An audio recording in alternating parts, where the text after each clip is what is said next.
How is it going, everyone? This is Tim, also known as the Intentional Millionaire. And in today's stream, we're going to do a Q&A, but we're also going to cover a topic that was discussed today. I had a chance to get on the panel. But before we get started, let's bring up the finance bros. Definitely familiar brothers on the channel. We talk about everything under the sun as it relates to finance.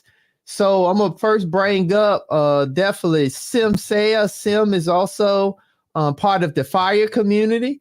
And he comes on board. He come on board as one of the finance bros to give individuals the mindset and the perspective on what you need to do starting from ground zero to start building out your financial journey and what pitfalls or what challenges you may have in the process. And on his channel, he covers everything from finance to how-tos, but also what to do and how to do it. So let's bring up Sim Saya to the panel. Salute. How's it going? What is going on, Sim? How you doing today? Man, happy hump day. This bag, man, trying to get over that hump.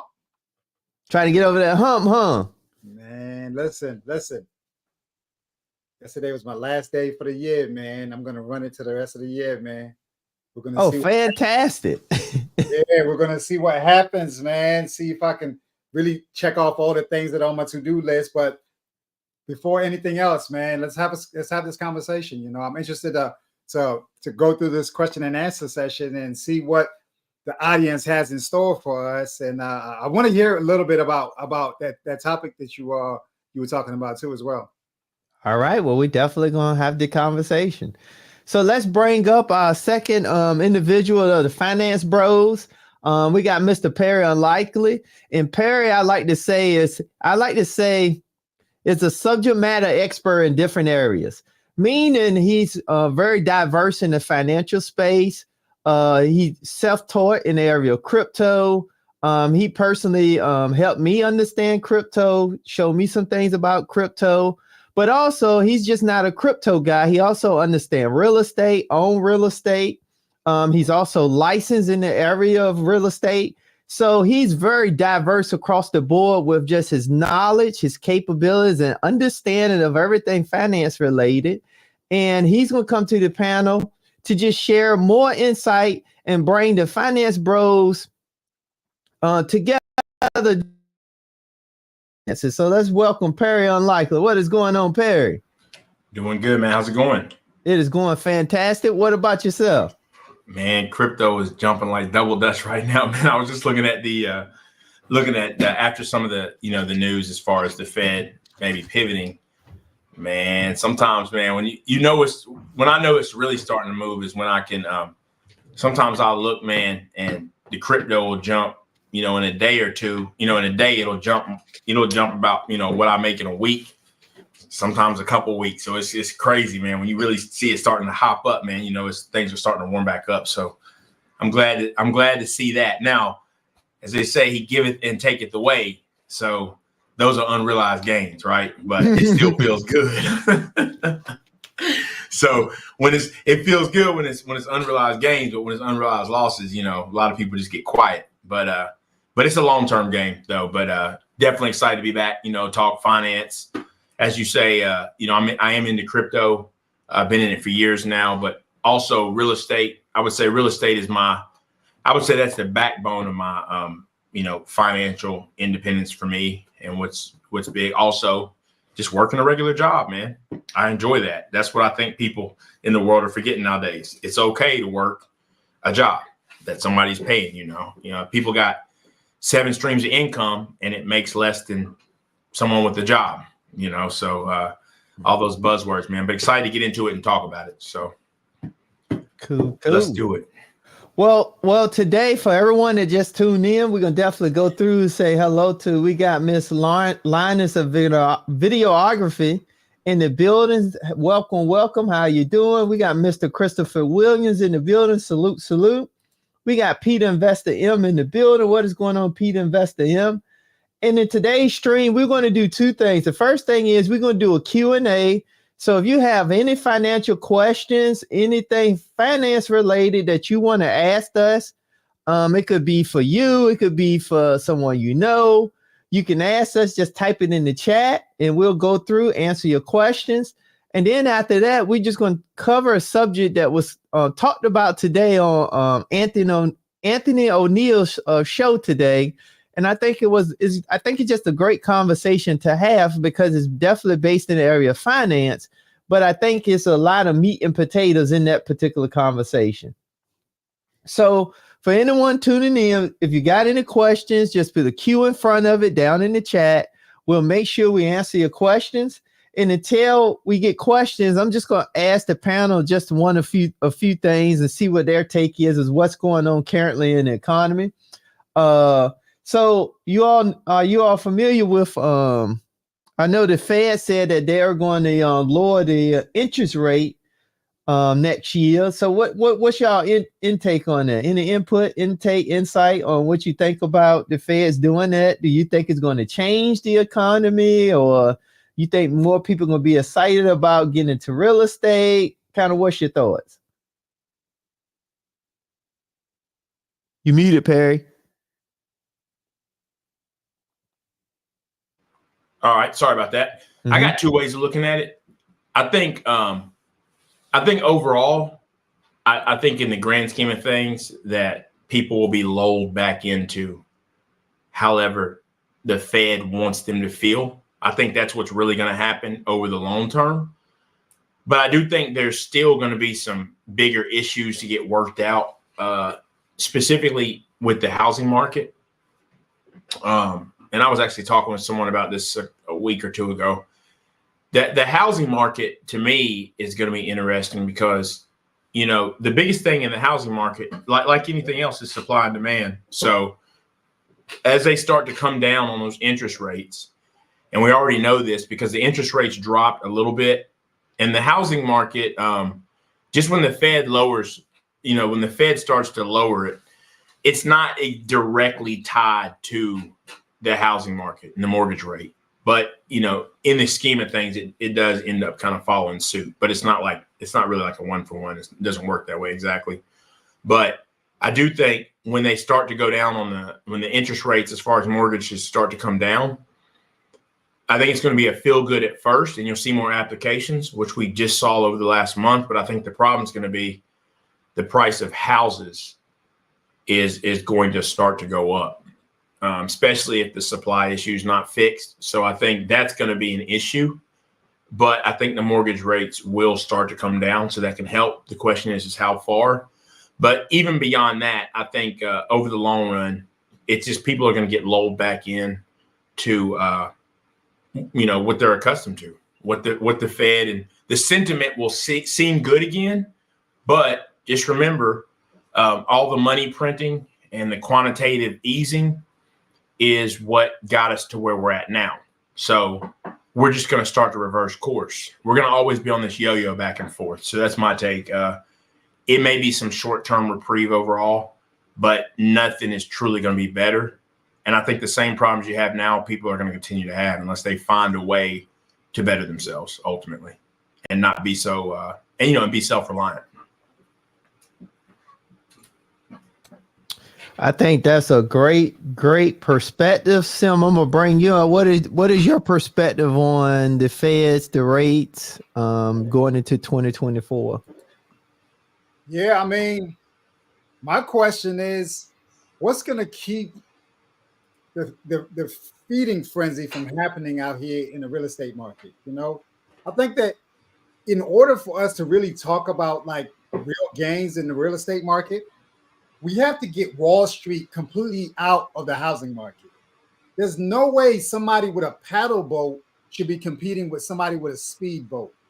Like, let's fix that first, in my opinion, before we sit up here and talk about what our housing market looks like. Because as long as these listing agents are allowing these people to actually be involved in the transaction with the hedge funds, the billions and trillions of dollars, there's no way that the average everyday person is going to have an opportunity to be competitive in this real estate market.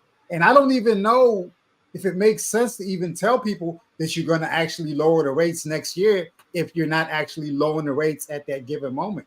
What I mean, like, are we going to prepare people for the opportunity for the rates to be lowered without the rates actually having been lowered? Like, why even talk about it? In my opinion, that's just me. You know, it's like me saying, "Hey guys, have a little bit of hope, but you know, you're going through it right now. But I just want you to just maintain a little bit of hope, just a little while longer." No, get Wall Street completely out of the housing market first. That way, regular people can have an opportunity to have a little bit of the American dream. That is a great point. Great point. Do you think so? Do you all think that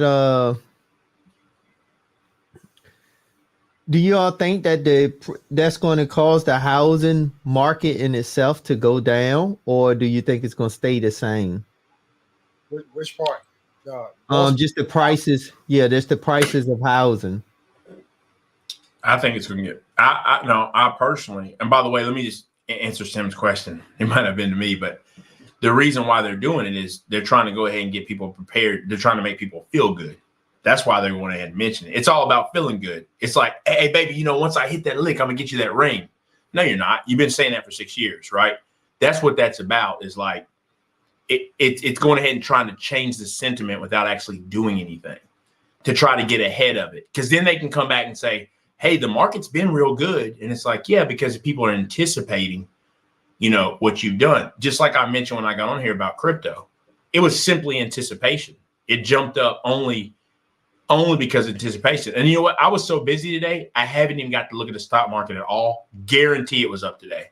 I already know it was because I'm sure it's a sentiment, right? And of course, crypto somewhat follows that. So, you know, but as far as the housing market, I believe it's going to get worse. The reason I believe it's going to get worse, and this is where a lot of people will disagree, is so we've seen it finally, the craziness stopped, right?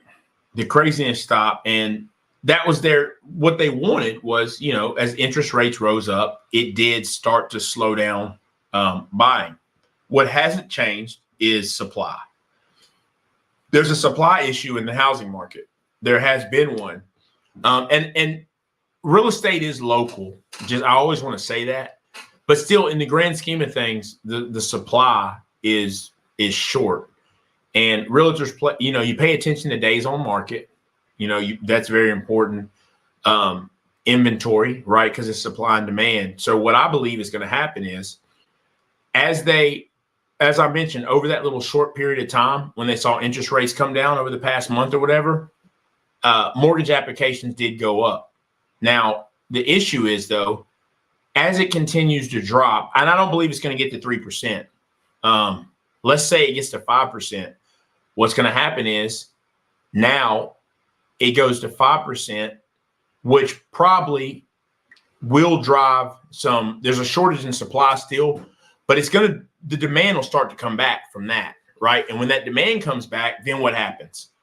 Well, because there's still a supply shortage, then the price starts to go back up. So though the interest rate goes down, I think that's going to force the price back up. And I actually think we could look, provided it does get down to somewhere reasonable, I think we could look in a couple of years from now.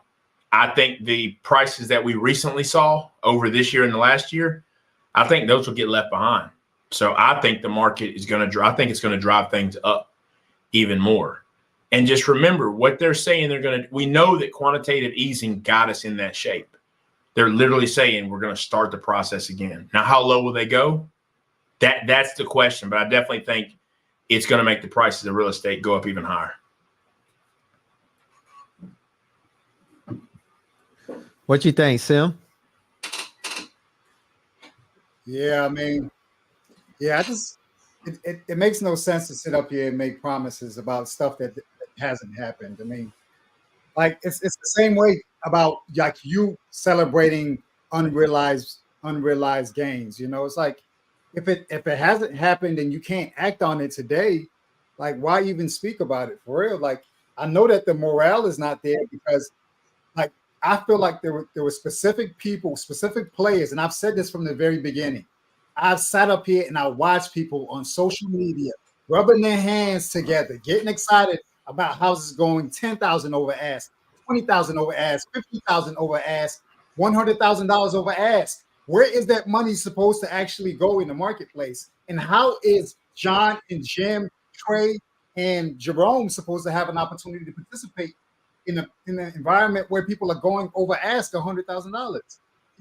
It doesn't make sense. I don't think that you could like just rinse that stuff away. Like there are people who are in legitimately bad situations, even at a 3% rate. But like, what good is it for you to have an amazing rate, but you paid so much over the value of your home? I don't really see. I'm still really trying to wrap my head around it, to be honest, because to me, I said it from the very beginning. All right, guys, be careful. I see y'all celebrating, but who's going to have to pay for this? Like now people are in bad situations because they don't know how they're going to be able to afford everything. And then we go into a quantitative easing situation when we've been going through a short time span of quantitative tightening with the high interest rate. But I don't really see no way around it, man. So I mean, I benefited from it. I not even benefit from it from a hedge fund standpoint. Those hedge funds that are out here buying over ask and buying all these properties, I benefit from those hedge funds because I'm invested in them. So it's not just me saying that because I'm in opposition to those hedge funds. I'm benefiting from those hedge funds. I'm saying even with me potentially still benefiting, they have no place in Main Street at all. Wall Street needs to stay in Wall Street, do whatever Wall Street does. Don't come to Main Street. Don't compete with people who are making 100,000, 200,000, 300,000 when you guys are making trillions and billions of dollars. There's no way it can actually happen. And I don't even see how we can really right this wrong, to be honest with you. I don't really see it. And I don't know. I think it's going to really take some bad situations unless people are taking on second mortgages, because in 2007, wasn't it a similar situation where people's houses were overappraised and they were overpaying? And so now they were in really bad situations and they weren't able to really cover the arms as they continued to increase. But now people just happen to be insulated by the fixed rates and they're not having to be exposed to that. But yeah, man, like get Wall Street out of our neighborhoods, man. They don't have no business in our neighborhoods at all. I think I won't speak to that, but you go ahead first. I was gonna say I think that's a great point, because I think the key point that you mentioned is I think people, regardless of interest rate, even if they high or low, that you still got to think about the total cost. And I think that's what a lot of people is missing. And because the industry, meaning the banks, the hedge funds, brought up all this real estate, if it actually drove some of the market up and caused the consumer to get roped into a different type of I like to say a different type of buyer compared to a corporate institution buyer. And I think there you just got stuck with that. Right. So this is devil's advocate, right? I do think the problem is, now it is a free market, obviously, right? But when we know Wall Street getting them out, I mean, the likelihood obviously is not very high. But here's the thing, though. Here's a question I would ask. Let's take it back to 2000, maybe 10, 11. Houses for 85,000. Now they're 450 now. People didn't buy them. You know what I'm saying? It's like you weren't buying then. You didn't buy when it was 100, 150, 200, 275, 300, 400. You didn't buy. There's a big population of the people, even if you set every house at 100,000, they wouldn't buy it. They wouldn't buy it. They would wait, and it would end up exactly back like it is. Now, I don't have the answer for that. But that's the piece, too, is when people, that's the thing, is even when the market gives people opportunities, that's the only thing about, because here's the thing, too. The hedge funds, I don't have data, but I know when they really started buying up these houses, they were helping the market get back to going again, for what it's worth, right? Now, my only thing is this. If you take that out of it and we get in a slump again, what turns things around is the question. So I just think if you leave it open, I think people are who they are, unfortunately. So that's why, because I just see the same people just doing the same thing over again. So whether it's stimulus, people take their stimulus and then what do? They put it in the stock market. That's why they do it, because they know what people will do with it. Whereas, so you just see these examples of, it really is like a yo-yo. It's just a back and forth. So I think the market will always level out and the same people will continue to end up kind of in the same situation until they make a change is the thing. And I don't know the cause of effect of, I agree. I don't think you don't want the average person, going against hedge funds for a home. But I still think you have a part of the population that nothing's going to change. It doesn't matter what happens financially. They're going to do the same thing. They're not going to improve. They're not going to make any changes. So I don't know where the balance lies in that. All right, we got a question. Peter Investor M asked a question. He said, besides the consumer price index, which other two indicators in both macro and micro economy to watch for that the average consumer can watch for or the average employee should watch for? That's a good question. Yeah, Tim, we'll let you take that, man. All right, so I would say first thing, let me give a shout out. Let me shout out MC Recovery, and I'm gonna come back to this question. MC Recovery was the sponsor on the last stream over on Intentional Millionaire. So shout out to MC Recovery. Salute, appreciate all the support. Just wanted to give them a shout out. But yes, getting back to the question, I would say for the average employee, I would say two things. On the micro level is pay raises, paychecks, and I would say also job opportunities. I think those are two good indicators at the micro average employee level. And then at the consumer level, I would say at the micro, one of the things would be the price of gas. And I also would say the price of food. I think those are two indicators of, where the economy is going and what you need to probably be paying attention to.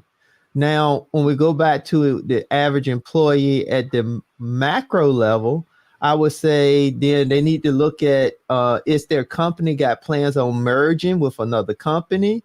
Or is their company starting to do a lot of cutbacks on programs, cutbacks on company events?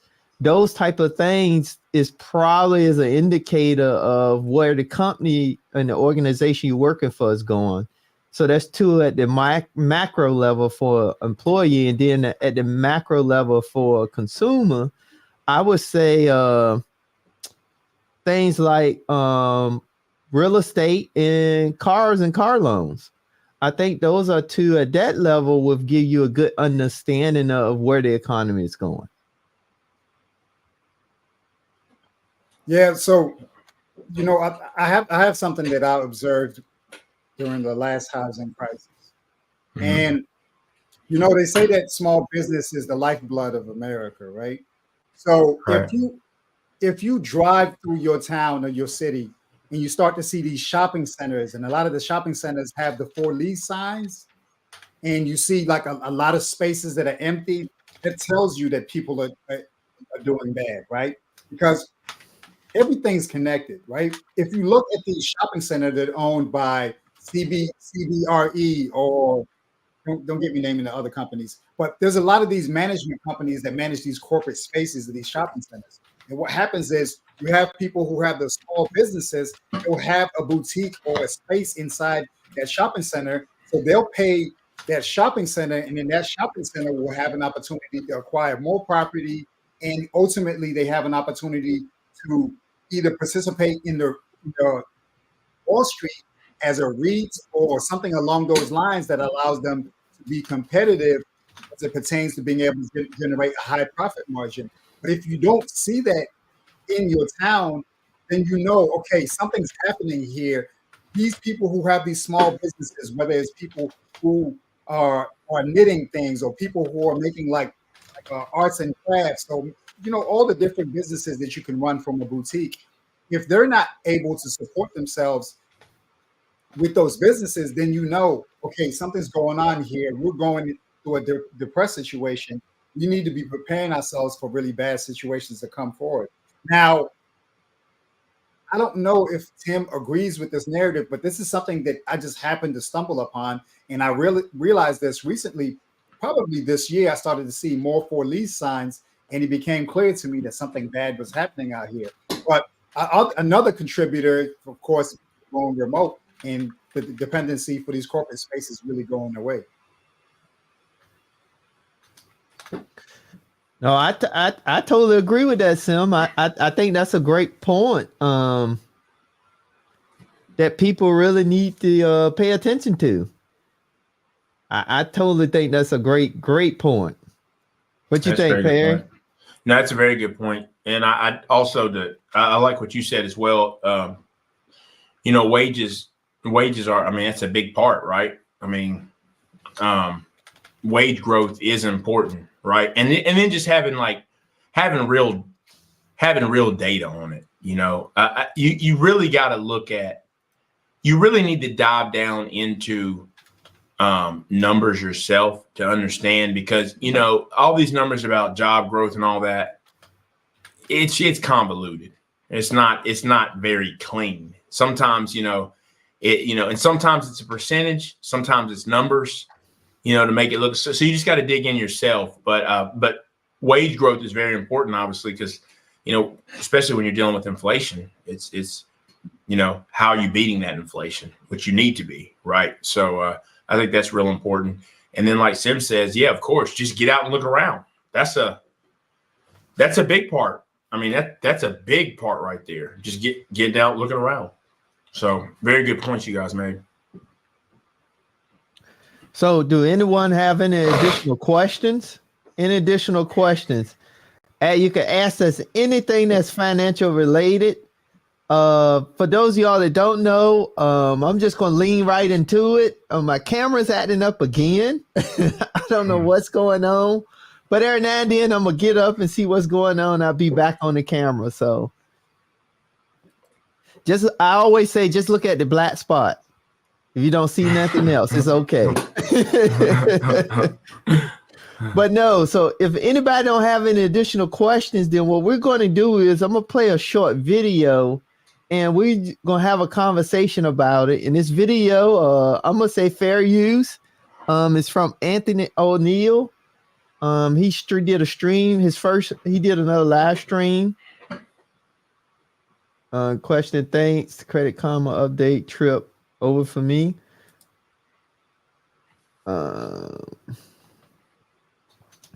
So I'm gonna play this video, and we're gonna have a conversation about it as people coming up with questions. So hold on 1 second, and we're gonna sit back and gather some information. Salute to the lead.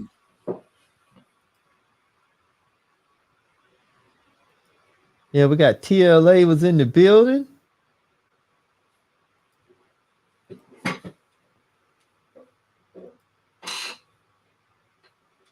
All right, so I'm gonna play this.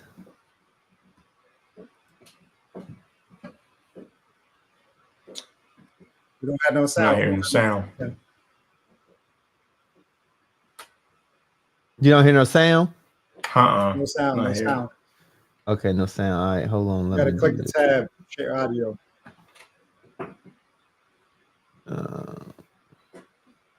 TLA, we're about to go into your space over here talking about the relationships, man. You might need to go ahead and hit the link. Yeah, he probably sees. I bet he sees on the back end things that it's like, yo, this could have been solved before ever getting into this. You know what I'm saying? Like that's how I see that's how I see some of this stuff. But what do I know, man? All right, there we go. All right, got it. Yeah.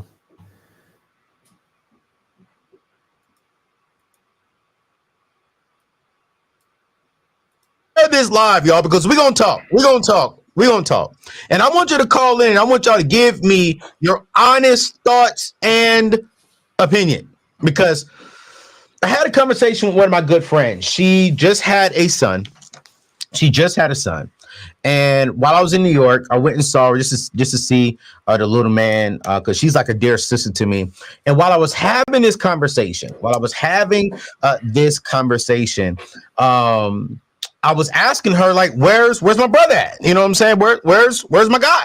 And she was like, yo, hey, yo, yeah, no, we're no longer together. And I said, wait, what do you mean we are no longer together? I said, I thought he was a good man. She said, he was a great man. Like, he was a phenomenal man. He provided emotional security. He never did anything wrong to me. Even when we would argue, she was like, sometimes I will, scream a little bit and he will always keep it calm. He will always keep it respectful. And then I said, so what happened? Did he cheat or something? She said, no. She was like, honestly, I am making about a little over 20. She says she's about 30% higher than him. She's making about maybe I'll just say it. I'm a ballpark because I want to respect her privacy. And that is she was doing about $250,000 a year, right? She was doing about $250,000. Jay, when let them call in because they're not going to be on the screen, just put them on mute. And so while she was having that conversation, right? I was like, okay, let's have this conversation. She said, I can't learn from him. Like, I really and honestly cannot learn from him. And so she was like, I don't want to be making $250,000, $300,000 a year, and he's making $60,000 a year. She's like, I'm out here hustling, I'm out here grinding, and I want my partner to do the same thing with me. And I was like, well, wait a minute, like, wait. So we're saying that he was a good man, but we passed up on him simply because he was making $60,000 a year. And she said, yes. She said, because if I'm out here working harder, I don't want to dim my lifestyle down and my baby's lifestyle down because he's making 60K. And I was like, well, ma'am, sis, like, did you ask him the right questions though? Like, what is he doing with his 60K? She's like, I never asked. So you never asked him how much money he has? She was like, no, never asked. Okay. Oh, okay. All right. So she was like, did I mess up? I was like, hey, listen, I'm not a relationship coach. I'm not a relationship coach. I'm not married. You know what I'm saying? I'm not even in a relationship yet. So I can't even sit here and say, give your relationship advice. So we're gonna stop it there. So what do you all think? Let's start with you, Perry. What do you all think about that? What's some input? We know that it's more to the story. However, based on what Anthony shared, though, what is your take on that? Yeah, I mean, yeah, she messed up. She definitely messed up. But what was she looking for? I don't know if he said what she did, but what she does, but to be smart enough or be able to make that type of money, but not analyze the person you're with, to me, it's backwards. It doesn't really add up. So did she just want a baby? That's something important to ask yourself and then also I think a good question is this, she was focused on, she can't learn from him. That's interesting because now I do learn from my partner, right? My wife. But in terms of, it's not like I'm just seeking to learn from her every day. It's not that type of deal. I don't know that she's seeking to learn from me either every day, the way that it seemed to be explained. So that's what's difficult to me. What would if the role was flipped, right? What would the man making 260 or whatever, what would he be wanting of her? And I don't think it's the same thing. So I think the whole thing's complicated, but I don't think it has to be.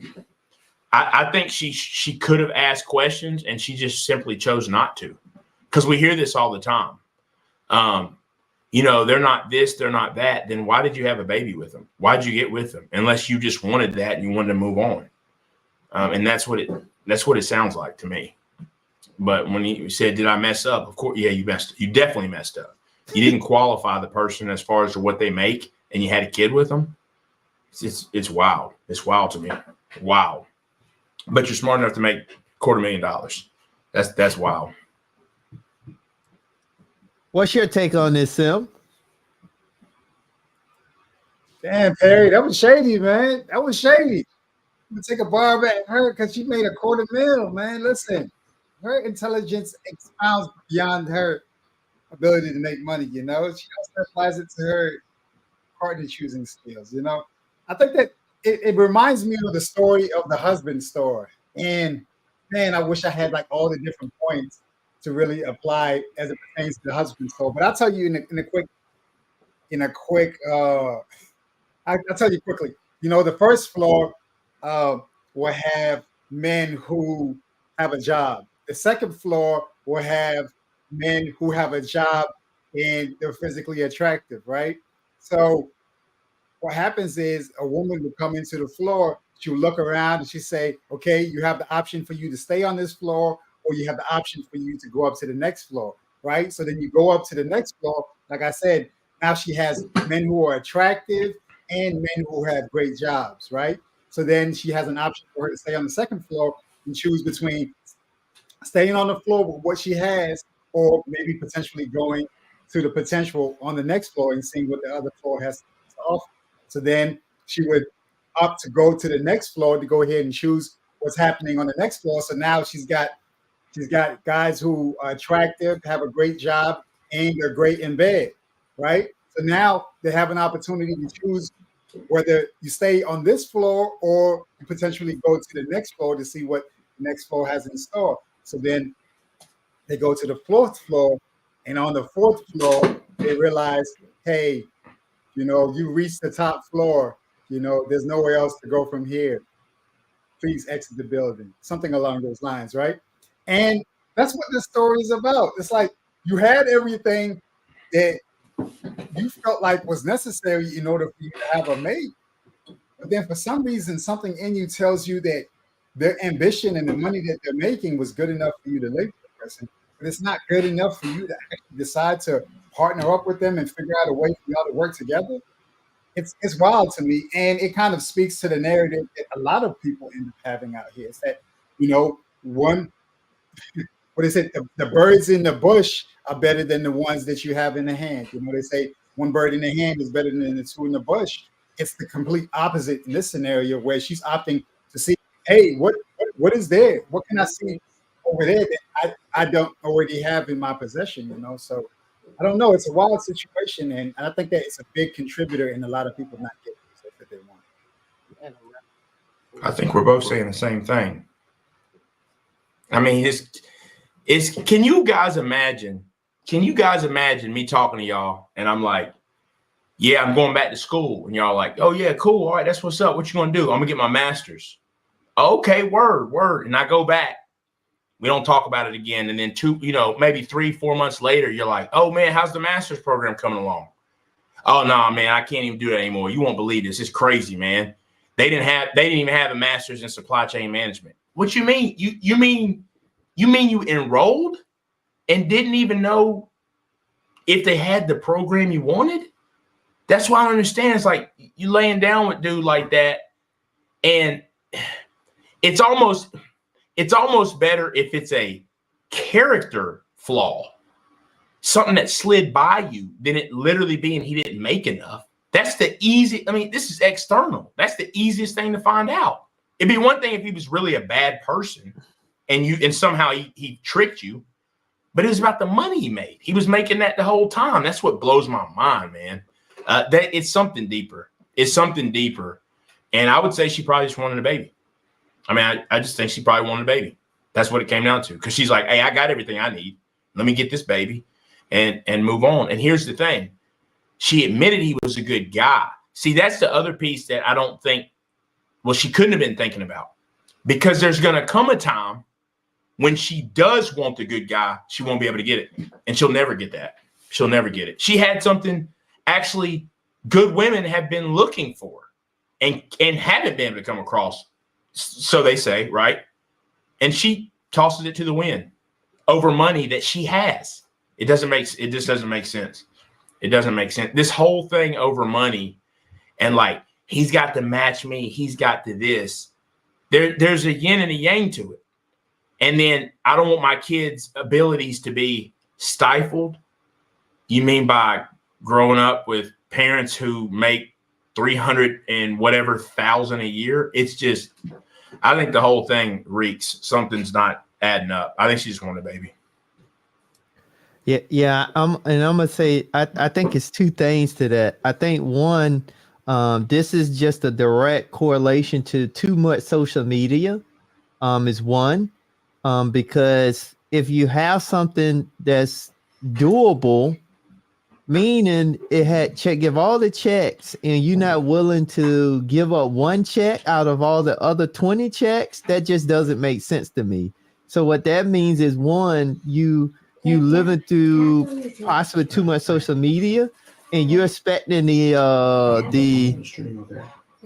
expecting the perfect guy is one. And then I also think one of the things you have to think about in that type of scenario, and this is a good point to bring home, is, but she's assuming she's always going to be making that type of income. So what if the job change, or what if she gets sick, something medically happen, and then she can't make the income? See, so it's not really thinking through the situation. We're just moving off of something that really didn't have good grounds to move on. Because also, she didn't even ask the questions to see, one, if he really had the skills, because just because he was making 60 doesn't mean he could have had skills that he could go to from 60 to 80 to 100 in a few years. But she never even took the time to ask. But she also didn't know he could be making 60. He could have a, $500 million net worth. He actually owned things, but it was no in-depth. So I'm definitely going to go with what Perry says. I think it was more, she was interested in one, too much. She was focused on too much of the wrong thing, but ultimately I think she just wanted a child, and he was a suitable person for a child because he was nice enough and he respected her enough. And she considered that in the moment to get the child, but she didn't consider the outcome of the child.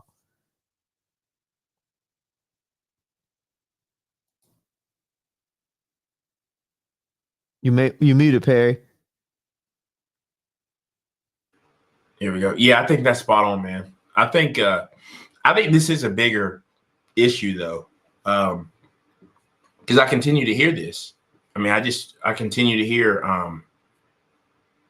this stuff with. I mean, it just seems like it all comes down to the money every single time. So, and it's just like trying to get to the bottom of it.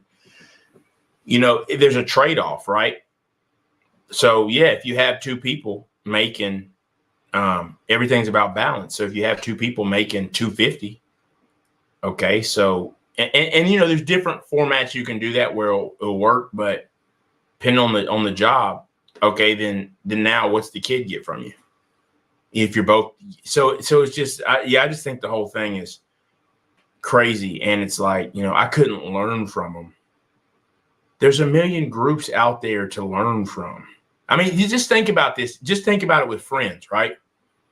And look, I know everyone says, you are your five, you are the five friends you hang out with. Okay. I don't, I've got friends, right? But we're not all alike. We're just not. The friends I've been, it's funny. I like you two guys. I associate with you guys on a regular basis more so than friends I've known for 30 plus years. And that's because we are headed in the same direction, right? But we've got friends that, and I'm not talking about character flaws here. I'm just talking about in general, we have friends. I got friends. They're not worried about making money. They're not any of that. And we're still cool. So some of that, I do get it. I think if you're trying to head somewhere, you do want to head with like people you can learn from. But how many groups are there out there to learn from people? Like just fixation. I couldn't learn from him.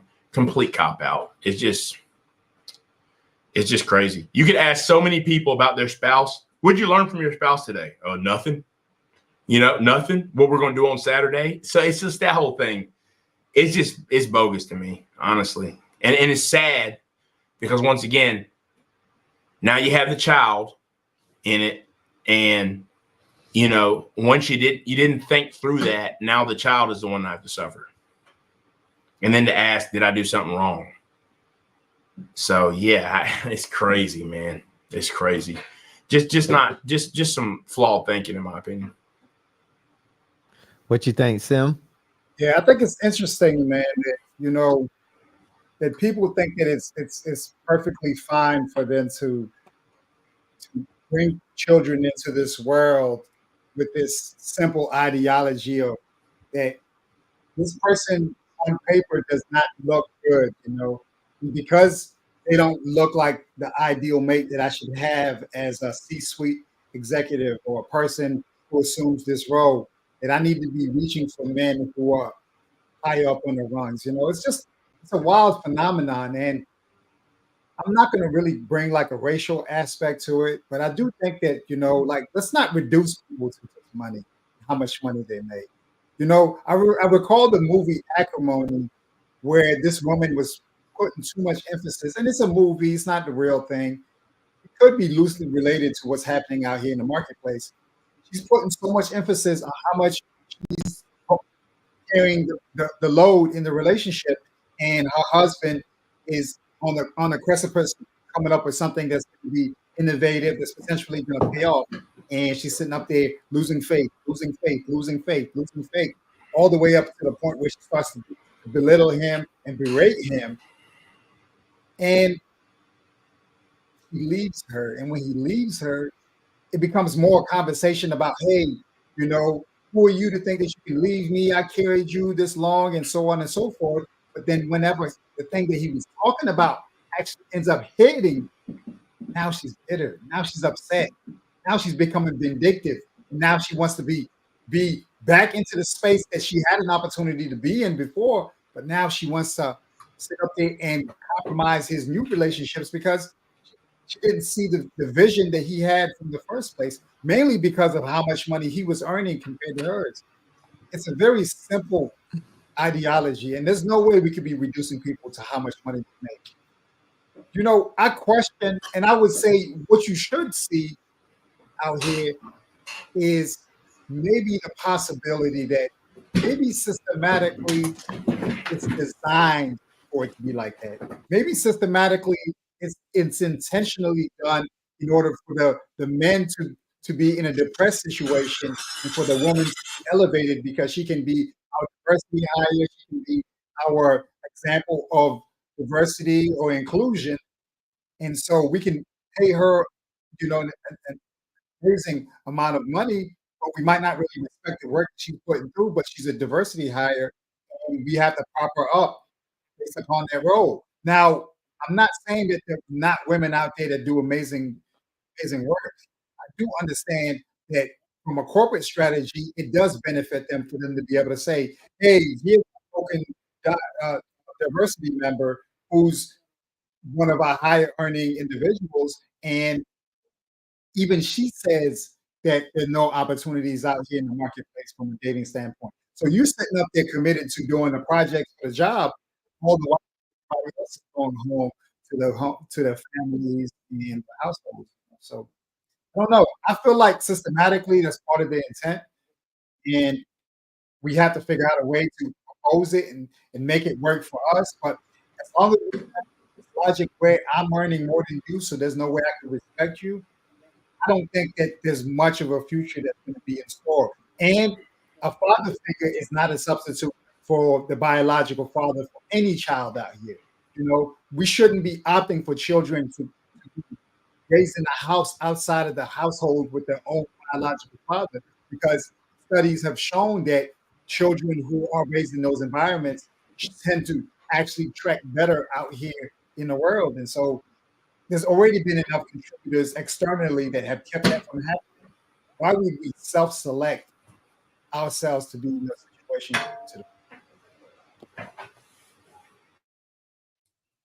I think that's great points, great points. So what would you all say based on, kind of what we heard? We gave insight on it, but what would you all say are some things that, let's just say you got a couple that's starting out. What's some of the things that we can take away that we could recommend that people want to do as they start their financial journey, to not base it just off of income, but base it off of something that's more realistic and that's more sustainable for a long-term relationship? Yeah, I still think you got to spend time just getting to know each other in terms of character, right? I mean, I think character still matters. It's very important. So I think it's about, figuring that. And I do think financially, it's important to learn those things. But I think so much of this about people not making enough and stuff like that. Look, if that's an issue for you, then, I think you're going to run into problems with finding the right person for you, because you're just basing off of money. But I think it's something you establish early and you move on. But I think it's something that's easy. I mean, let's face it. You know what someone, I mean, you can research how much someone's likely making based on what job they do. I mean, it may not be perfect, but let's not act surprised. Like, so she knew, to say that she didn't ask, she didn't want to know, right? So I think you're better off, even if you feel that way, you ask and then you move on quickly, so you don't waste anybody's time, or, have a child and then, the one parent's not going to be around. But I think ultimately, I think it's character, and I think it's discussion of the life that you want, because that's where the conversation should take place. Because even if she's like, hey, I want to have these lavish vacations, this and that, they would have gotten down to, hey, he might have been like, oh, that's, I don't know if that's a lifestyle that I could really see myself, certainly providing for or having. And then you establish that early on. So I say character first, certainly. And then I think you do have to have that, I think how you want to raise your children is important if you plan to have children, right? Lifestyle is important. And I think then the money and stuff, the finances will come up. And I think you get down to the nitty gritty at some point after that. But I think you lead with character. All right. What you think there, Sim? Yeah, I think that, we had the Godfather here on the internet start asking people a really good question, like, what does your father do? If you ask a woman who has these what seem outlandish expectations, you ask her what her father does for a living, it's a humbling question, because it ends up putting a mirror right in front of them.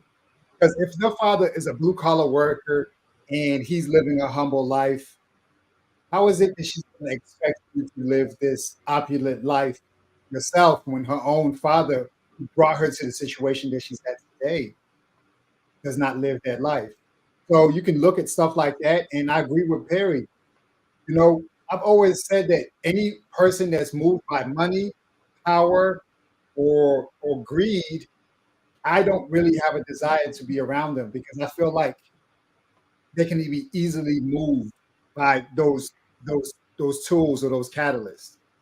They can't be people. There was something that the lead attorney said about Perry's wife that I really liked.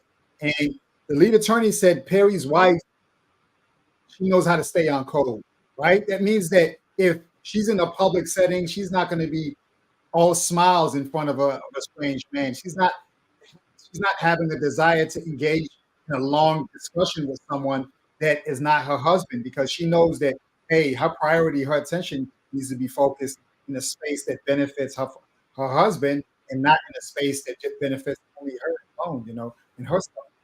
So I like the idea of people who can stay away from any sort of vices or any sort of you know, outside contributors where they start compromising their integrity or start compromising their character. You know, those are the things that I really see in a partner. And when I see that the person has a solid family structure and their family has tradition of making sure that they support one another, they have healthy relationships, they're communicating with each other in a healthy manner, and they're encouraging each other to go to the next level and do exactly what it takes in order for them to go to the next level without making it bad for the children to come.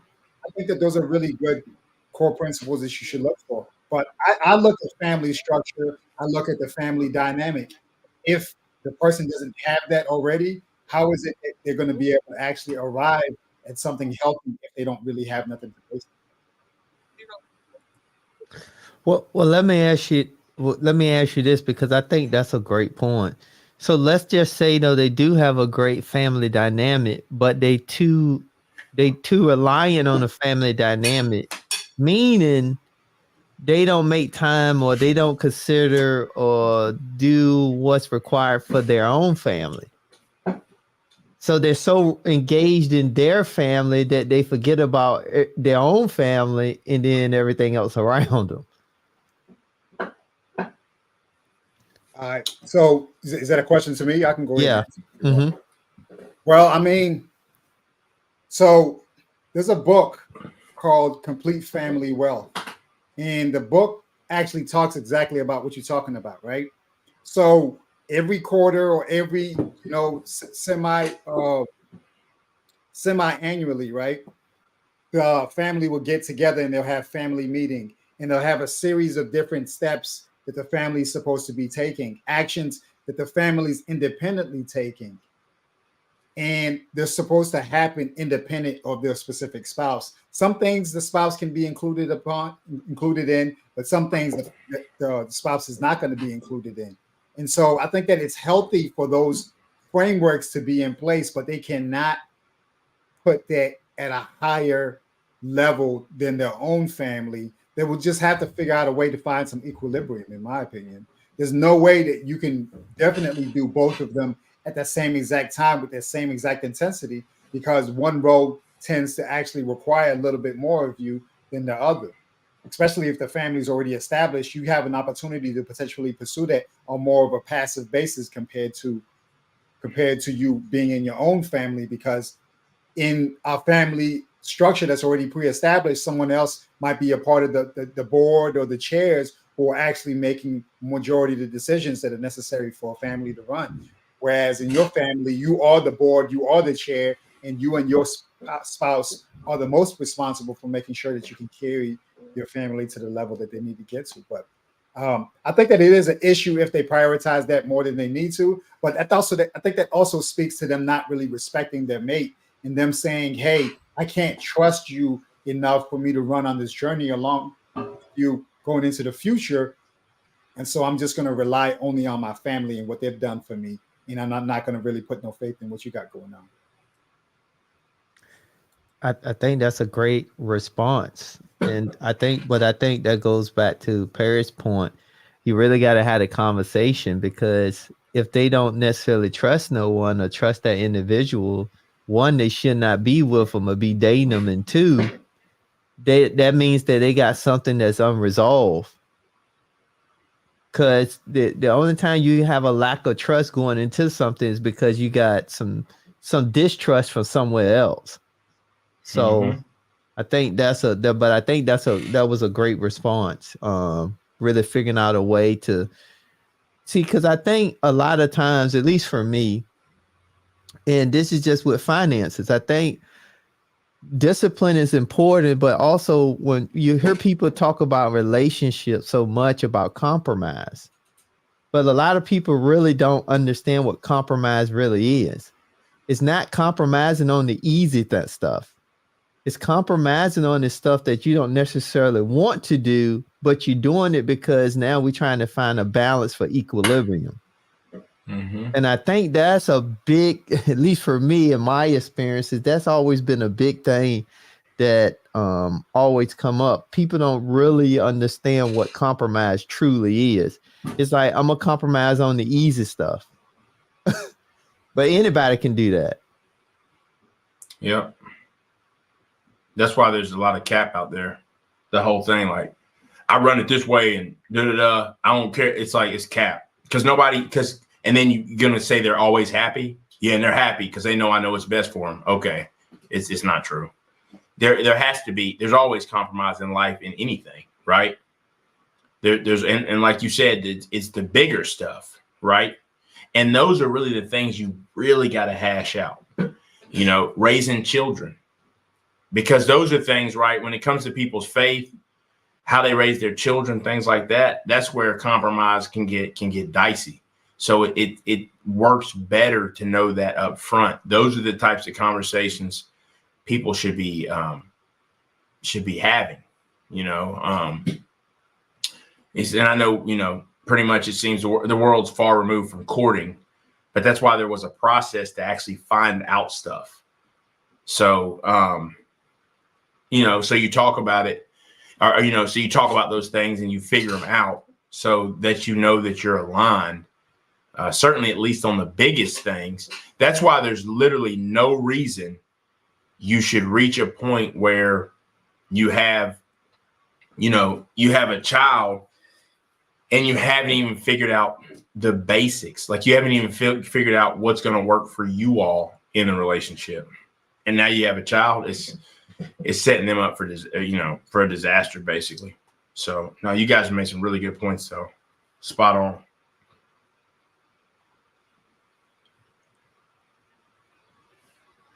All right, and then yeah, Tim. I think that what Perry was saying really makes sense about, like, you have to be able to look at the person. Like, one of the things that I do now is I look at the in-laws and I ask myself, like, could I see myself having a child that is gonna live and stay with this person? Is this someone that I feel like my child could actually learn from? And I think a lot of us, like, I happen to get lucky. I can't say that was my intent, even with the child that I have now. I just happened to stumble upon like a really good family structure in a really good situation. There were indicators that were there for me, but I really dismissed them at a young age. And I think that it's important for us to really identify that a lot of times we could just get lucky, and we're not intentionally looking and saying, hey, okay, this is who I'm going to decide to be with because I've looked at the grandmother's life, I've looked at the great grandmother's life, and I know that if all else fails and my child has to go live with them, they're not going to be in a horrible situation. They're not going to be in danger. Their life is not going to be compromised by some of the daily decisions that they make. And I can say that they actually have a desire for them to be upwardly mobile going into the future. But I don't think that all of us have really had that luxury. And some of us end up drawing the short straw. So now we're in a situation where our child is in danger and our child is being put into these bad situations, which potentially creates this perpetual cycle of trauma. Now this person's thinking that a traumatic situation is a normal situation and that should be something that's carried on going into the future. But we have to admit, some of us that have had the privilege of having really good parents or grandparents or great grandparents to work with, that we did get lucky. Seriously. I can say that. That was not something that I was intentionally looking for. And I was just fortunate to come across a situation where I didn't have to deal with it.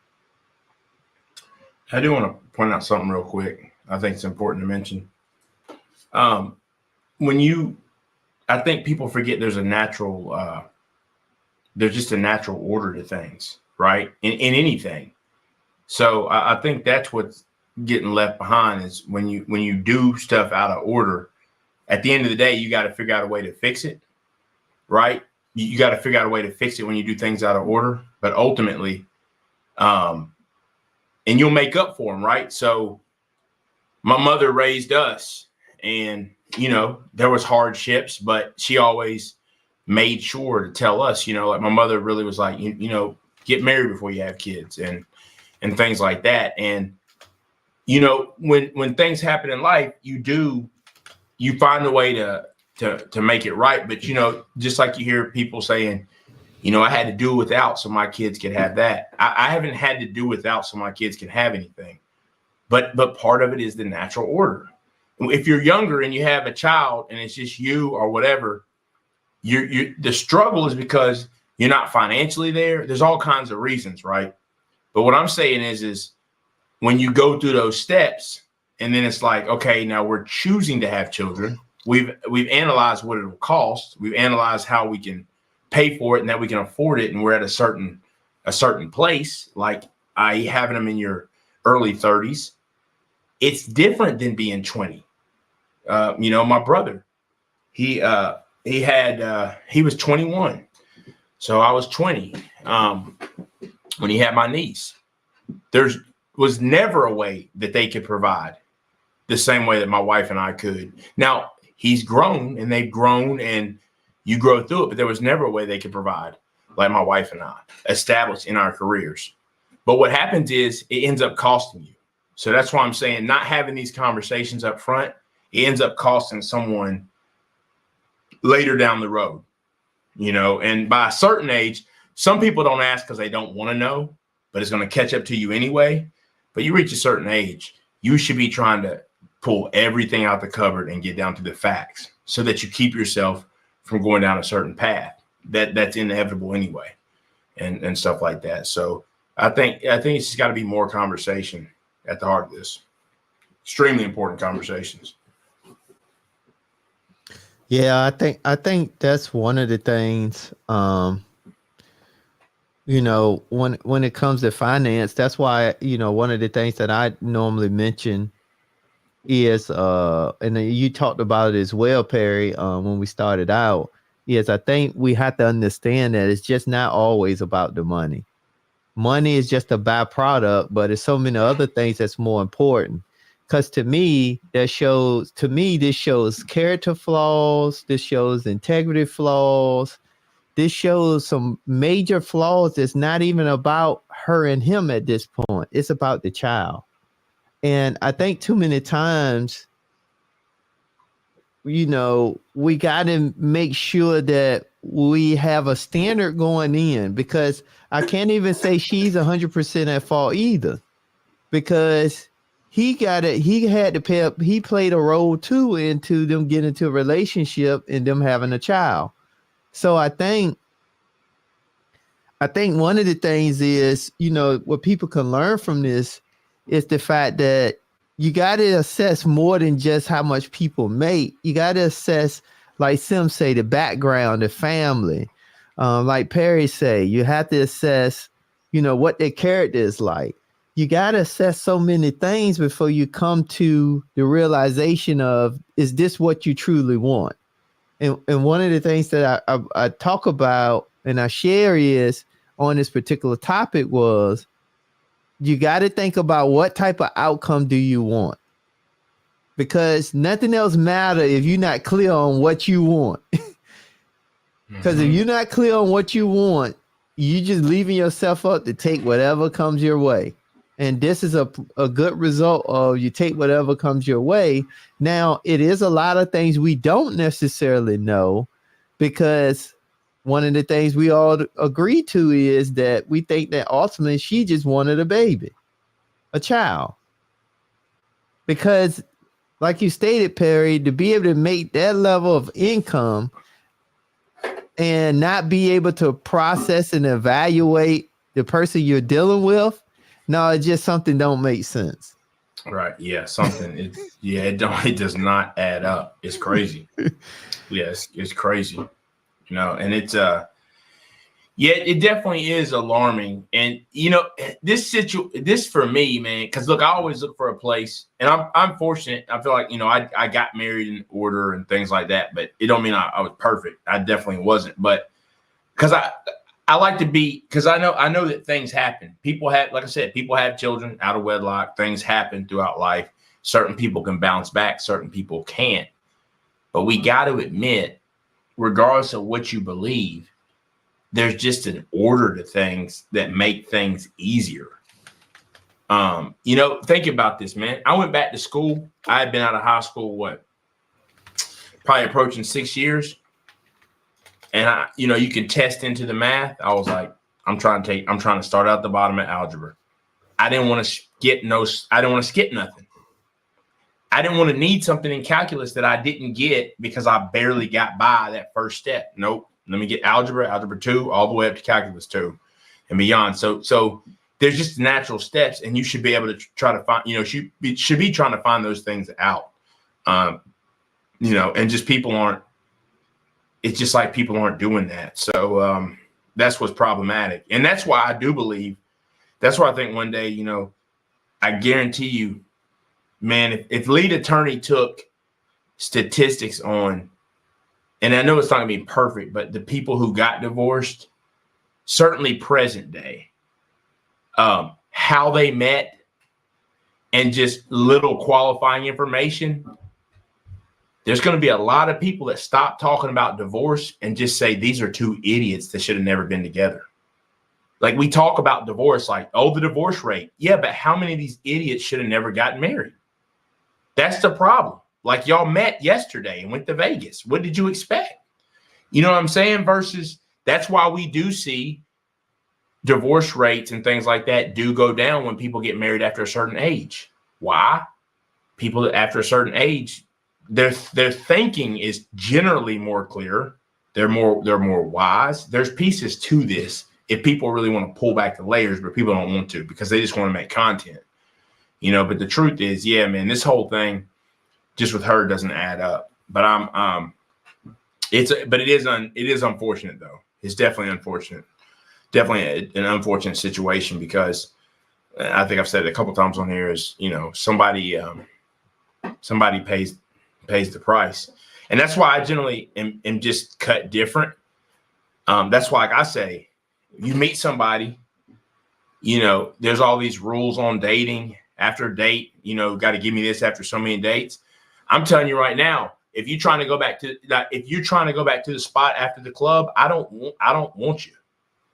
What's that say about you? I don't want you, because that's not a good sign. Because how many times you've been to the club? I can do the math real quick about the demons you bring with you. That's the way I look at it. I mean, you have to. It's harsh, but that's just why I'm just different about some stuff like that. But I think that's where this stuff starts to play out on a deeper level, right? So ultimately, I don't want to start preaching, but at the end of the day, it's just about asking questions and really qualifying. And I think we talked about it on one stream. And I'll ask you guys this. You meet someone, let's just say your age, and their credit is 415, and they can't tell you anything about what makes up credit. I'm not rolling with that. I'm telling you right now. There's no circumstance where I'm rolling with that. I mean, if you were somehow worth, I don't think I would if you were worth 100 million, right? Because I'm like, somehow if you made that much money, you didn't really need the credit. But me, nope, not going to do it. Would you guys be cool with it? Oh, sure, okay. I mean, how would you all feel about that? 415 credit score, knows nothing about the components. 40 years old, whatever, 35, 40 years old, know nothing about the components that make up your credit score at that age. Is that something in a significant other you'd be okay with? No. Barry, you said something. It made me think about something somebody said to me today. It said, you know what? They told me that they didn't think that I'd be able to make it dating only people who are cute, right? And not dating women based upon their intellect and their ability to pursue things all the way until they finish, right? Right. Yeah, I mean, it's no good if the person that you're dealing with is just cute, but they're not really accomplishing anything in life. And I guess that maybe that comes from like having been around women in my life where I'm not impressed solely by the fact that you're an attractive person. Of course, it matters initially, but at the end of the day, like, what are we going to do after we we're not intimate, you know, like what kind of conversations are we going to engage in on the drive to wherever we're going, you know, like if I can't engage in a stimulating discussion with you or on my hikes, you know, I like to hike, right? So if I can't engage in a conversation on a day-long hike that I'm doing with my boo, we're not going to go nowhere, because like those hikes are about us getting away from the world and us and nature. That's all it is. Just us and nature. And we're just out there. And if we can't have no exchange that's healthy without becoming tired of each other, like what good is it for us to even be attracted to each other if we can't stimulate each other in other ways beyond our physical, in my opinion. Yeah, absolutely. I'm gonna come to that, Perry, but we got a guest in the back. We got Mr. Boy, All right, sounds in the good. back. So I'm gonna bring him up, and then after he come up and share, then I answer that question for you. Absolutely. What sounds is going good. on, Mr. Boy? How you doing today? Hey guys, can you hear me? Yeah, I we can hear you can. We well. can. How's it going? Having me on. Thank you for having me on. You know, as I get older, I've been jumping in and out of these streams. I've really been watching you guys, you know, talk your talk. But I feel now that I'm 21, I'm a little bit, you know, I feel a little grown now. I'm feeling a little 21. I'm feeling a little brave enough, you know, to swim with the sharks, swim with the big boys. I would go to say that at the end of it all just comes down to just chatter. You know what I mean? Because my perspective is strange, because I've both had a situation where I was in this, I was being raised by a single mother, but then also where I was in a extremely stable family, good parents, you know, everything was nice. And in both aspects, there was a sense of brokenness. And at the end of the day, I feel like what we do need to acknowledge is like there's you can feel it. There's like a generational barrier that I feel like holds us back. And every time it feels like we try to fix it, the world around us changes.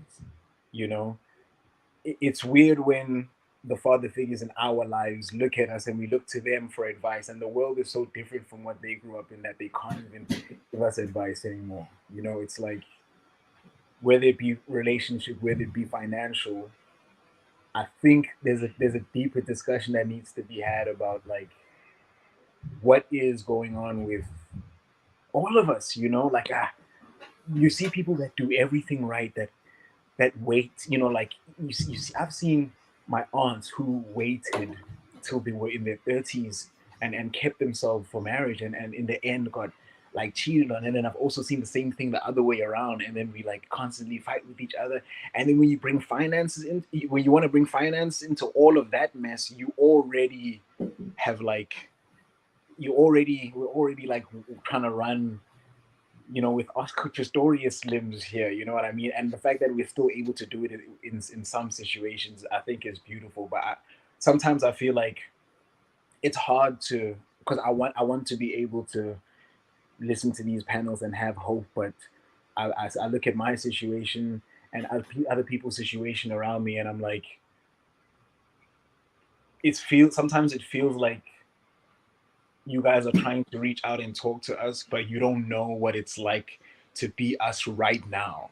You know what it's like to be us when you were us back then, but right now it's just like, you know, it's really hard. And I feel like the more the generations go on, the closer the gap between us and our parents get. It feels like so many of the stuff that we're learning at the same time that you guys are learning them, you know, and that's crazy, because like we're almost 20 years apart, you know, but like I remember staying in North Carolina, learning some of these lessons at the same time, because we're still fresh out a lot of the stuff that used to hold us back and still being expected to like excel. But you know, you bring technology and you bring all this confusion and the fact that our attention spans are messed. I'm sorry if I'm going on too long, man. No, I think it makes sense. I definitely think it does. Yeah, so for me, it's like the money conversation. The money conversation is one that needs to be had, but it's one that needs to really be figured out how it is had, because sometimes we take your advice and it ends up hurting us, you know? And I'm not saying like you guys specifically on the panel, but I'm saying from the older generation, we take the advice that you said take. We said, you know, the college and the this and the this and go to school and learn. And, you know, we find ourselves in debt and we find ourselves in these situations, and you think like, oh man, even for people who planned and who saved and who stuff, you're seeing them go broke, and you're seeing them like lose their money, and you're seeing them like people who had investments, and it's like, what is someone, I guess my question is, what is somebody in my generation supposed to believe in? Who are we supposed to listen to when everything around us just feels like it's blowing up in front of our faces? Every hope and dream that we have just feels like it explodes. Every financial advice we receive ends up punching us in the face somehow. You know, first they say you need to buy a house, and then they say, no, don't buy houses right now because Zillow is trying to scam you. You know what I mean? So it's like, do we get property? Do we not get property? Do we, you know what I mean? Like, how do we navigate this space when things are changing day by day? Right. So Who want to no, go go ahead. first? Because I can No, you go go ahead. first. Yeah. So I say, Mr. Boyd, you said you covered a lot of ground, but I think and you can help me understand, because I think the biggest challenge that someone yourself 21 have is information overload. Yeah. And I think the key component, and just, you can stop me whenever I may be off, or I'm not necessarily in the right ballpark. But I think what it sounds like to me is you gathering too much information, and it's causing paralysis analysis. One, or you're following somebody that may not have done it to the extent that they say they have done it, meaning they haven't really fully walked all the way to the end, but then took a chance to come look back and see, now how do I take that walk and reincorporate it to the current generation? I think more of what I'm trying to say is that a lot of the times,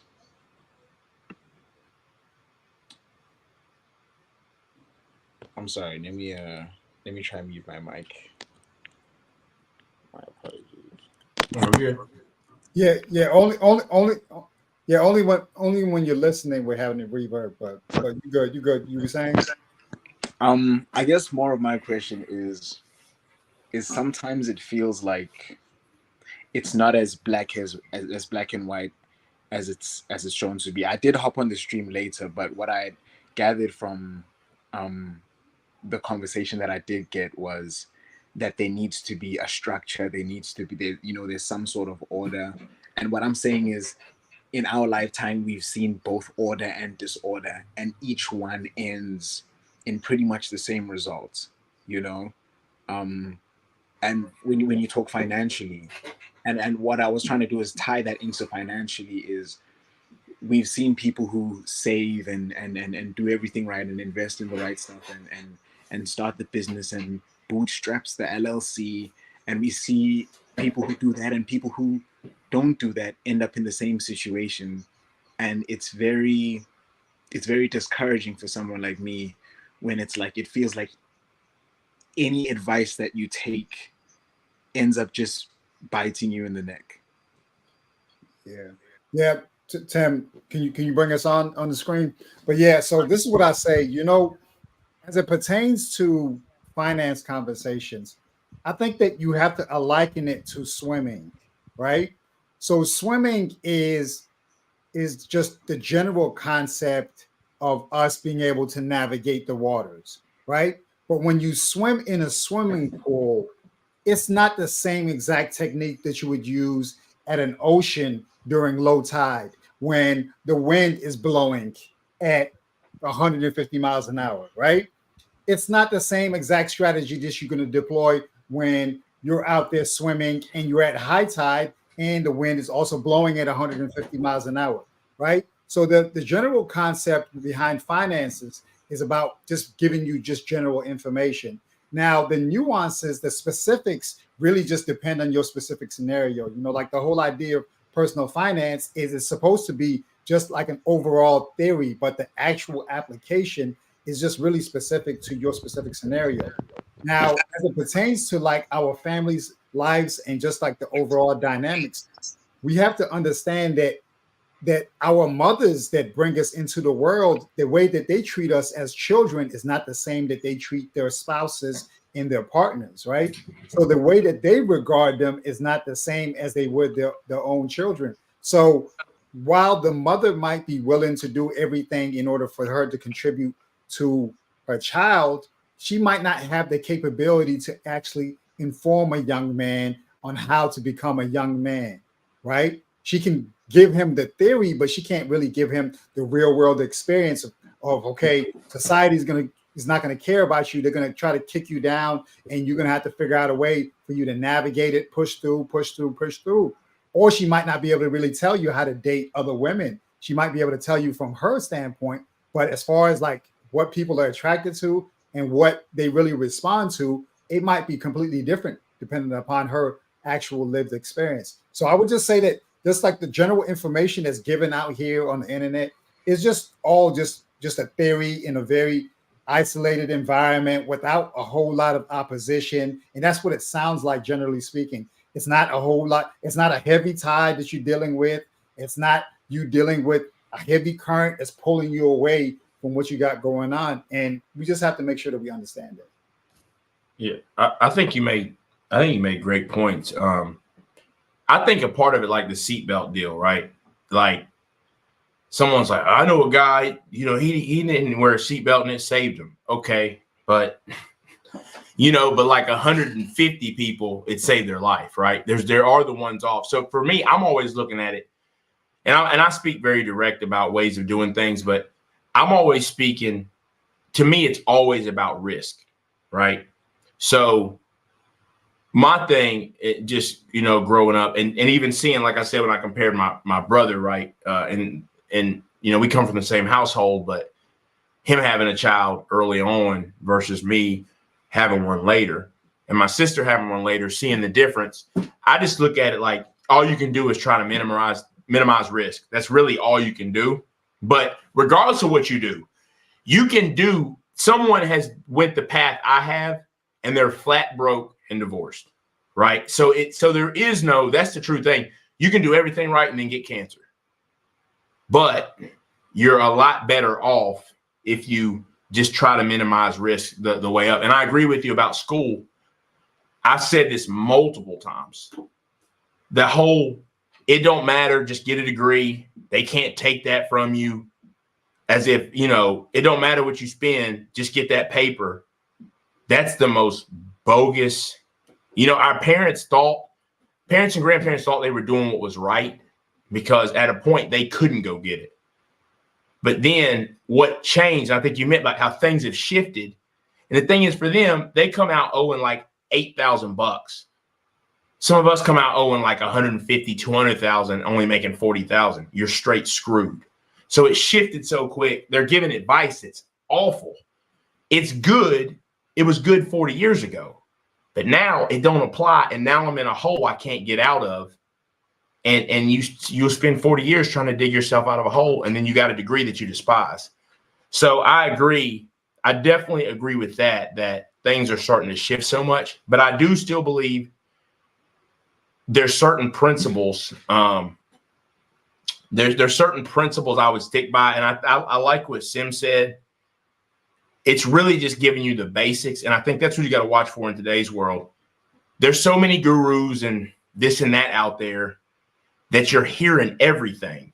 Like rich people don't, it's like they say this, like rich people, they don't buy, they rent.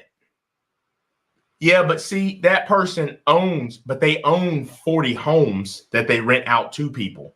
So yes, they can go and rent and it's just a business write-off. There's so many pieces people are giving out and they're not telling the whole piece of it that it gets confusion. It gets confusing, but I look at it like you do definitely have to go down the hole and try to figure it out. But I look at it like at the end of the day, you try to minimize debt from the start. That's something regardless. From a personal side, you try to minimize debt, keep it as low as possible. Try to educate yourself as much as possible. Whatever type of education, just reading books, whatever, school, as long as you can get it for free or as cheap as possible. And then I think you try to acquire real estate from a business side and rent it out. Those things have kind of been something that's worked throughout time. But then there's a deeper way of learning that, obviously. But yeah, I do think the conversation is complicated. I definitely agree with you because there is no one size fits all. But what I do urge young people to do, and that's even me at 39, looking back, is like, what you do know is sleeping around, having kids will ruin you. Just having kids with anybody will absolutely ruin you. There's nothing positive about that. So at least do the things we know. There's no one who said, yeah, I had 7 kids, I owe child support, I'm barely making it, and thought that was a good idea. So it's at least like preserving oneself to be able to maneuver and take chances when the time comes. When you got 7 kids and your money's getting garnished from your check, you can't do that. So I just think it's about minimizing risk any way you can, honestly. But it's a tough conversation overall. It is, and it can be confusing for sure. Yeah, I think going back to kind of what I was sharing, I think you really got to just identify with maybe 1 or 2 people. Yeah. And that's where you start so you could build a foundation. Because the challenge is when you're in an information overload world as we in now, you never get a foundation going. And that's the and you never know who's trying to help you and who's trying to exploit you. And that's the hard part that I feel like, especially a lot of young men like me, especially around my age, who find themselves in, is like, we're not immediately indoctrinated into a lot of these, like the Andrew Tates and like, the crazy financial guru. We're not easily hypnotized by that stuff because at our young ages, we didn't really have social media.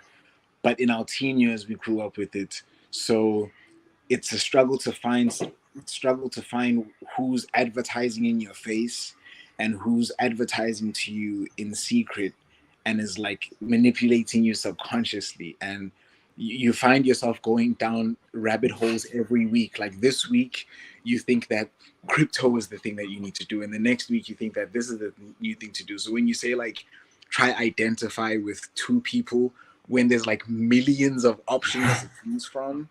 well, Right. That's when I say the conversation, like sometimes it gets like, sometimes it can feel like when Kim Kardashian was like, everybody has the same 24 hours. It's like, just find 2, but it's like, yeah, but there's 2 million people. Right. Yeah, I was gonna give you.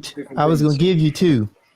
Oh, I was gonna give you 2. Yeah. So I would say. So I was giving more of a general perspective. Then I was gonna hone it in on what that actually looks like. My apologies. No, you fine. So I would say find like 2 people to identify with, and then you hone in on just getting the fundamentals down. In the process of picking those 2 people, Perry picked out one point that's critical regardless of who you listen to, wherever you go online. One is absolutely minimize debt. That's universal. I don't care where you go. I don't care who's saying it. That's universal. Because whenever you owe somebody, then they own you. That's it. That's one. The next thing is you have to absolutely focus on making money and getting skills. That's a universal thing. Why is that? Because you have all your basic needs: shelter, food, clothing, and gas. So you can't get all of those if you don't make no money. So that's universal. So I think those are 2 universal things. And now the 2 people you need to listen to, in my opinion, at your age is, I say a good tried and true, we talk about them all the time on this channel, is Dave Ramsey. Go learn the 7 steps. Don't get caught in nothing else. Go do Dave Ramsey's 7 steps, 7 baby steps. That's the first. Now, the second person is go read a book. That could be any book that's going to help you with finances. I have some recommendations. I'm gonna always recommend 2 books: Robert Kiyosaki, Rich Dad Poor Dad, and then T. Harv Eker, The Secrets of the Millionaire Mind. It was a game There changer. you go. They are. Because if you do everything I just said from a fundamental standpoint, you're gonna get very clear on and be able to identify noise. Yeah. Yeah, I like that. And something to point out was just funny. And the reason I tell you I live it, you're 21. I guarantee you any 21-year, and I'm not saying everybody has to do this. Any 21-year-old you talk to, they car payments more than mine. Is it because of how much we make? Nope. It's a choice for me. That's why every time we've been talking about how things are getting hard, I'm talking about, and I'm fortunate, but I'm talking about how they be getting hard for everybody else. I notice a difference in the economy, but I'm fortunate because of some of those choices where it's not necessarily my household, but also I didn't go and upsize my home. My home right now is, it's big enough. Just things like that, and just always getting ready for what may come or whatever. But I think he hit the nail on the head. Tim did, because those are some books that very general will definitely put you on the right path. I mean, because the Dave Ramsey was the thing that made me start thinking about, okay, I'm not blowing my money on a car payment that I'm gonna treat the same anyway. It doesn't matter what kind of car it is. It could be a Lamborghini. I'm treating it the same as a Honda. I'm not going to treat it no different. So why spend all this money? So keep the debt low. And on the flip side, once you get into like Dave Ramsey and you get in like more like the millionaire mindset, then you start to understand, okay, now I start to get assets working. And then see, and what that does, that frees up your mind. What that changed for me, I was then free to actually start thinking about how I can start to make money. That was the difference. And I hate to speak in absolutes because today we get so caught up in what we want to do. But me right now, like if I pick the path for my 2 boys, it would be like, look, and this is if I wasn't paying for it, but community college, engineering. Well, I don't like engineering. I don't care if you like it. Engineering, community college, engineering. Because it's a job, or tech. It's a job you can make money, and then you can fund the dream later. You can stop doing it later down the road. But I'm so absolute about that because if you can make the money and minimize the risk and debt, you'll be free to figure out. Really, at that point, you'll have the rest of your life to figure out. You could pretty much be able to do whatever you want. What happens is people are told, well, just go do your passion. Well, now you owe $150,000 and you're making $30,000 and you're absolutely screwed. And you got a hole to dig yourself out of.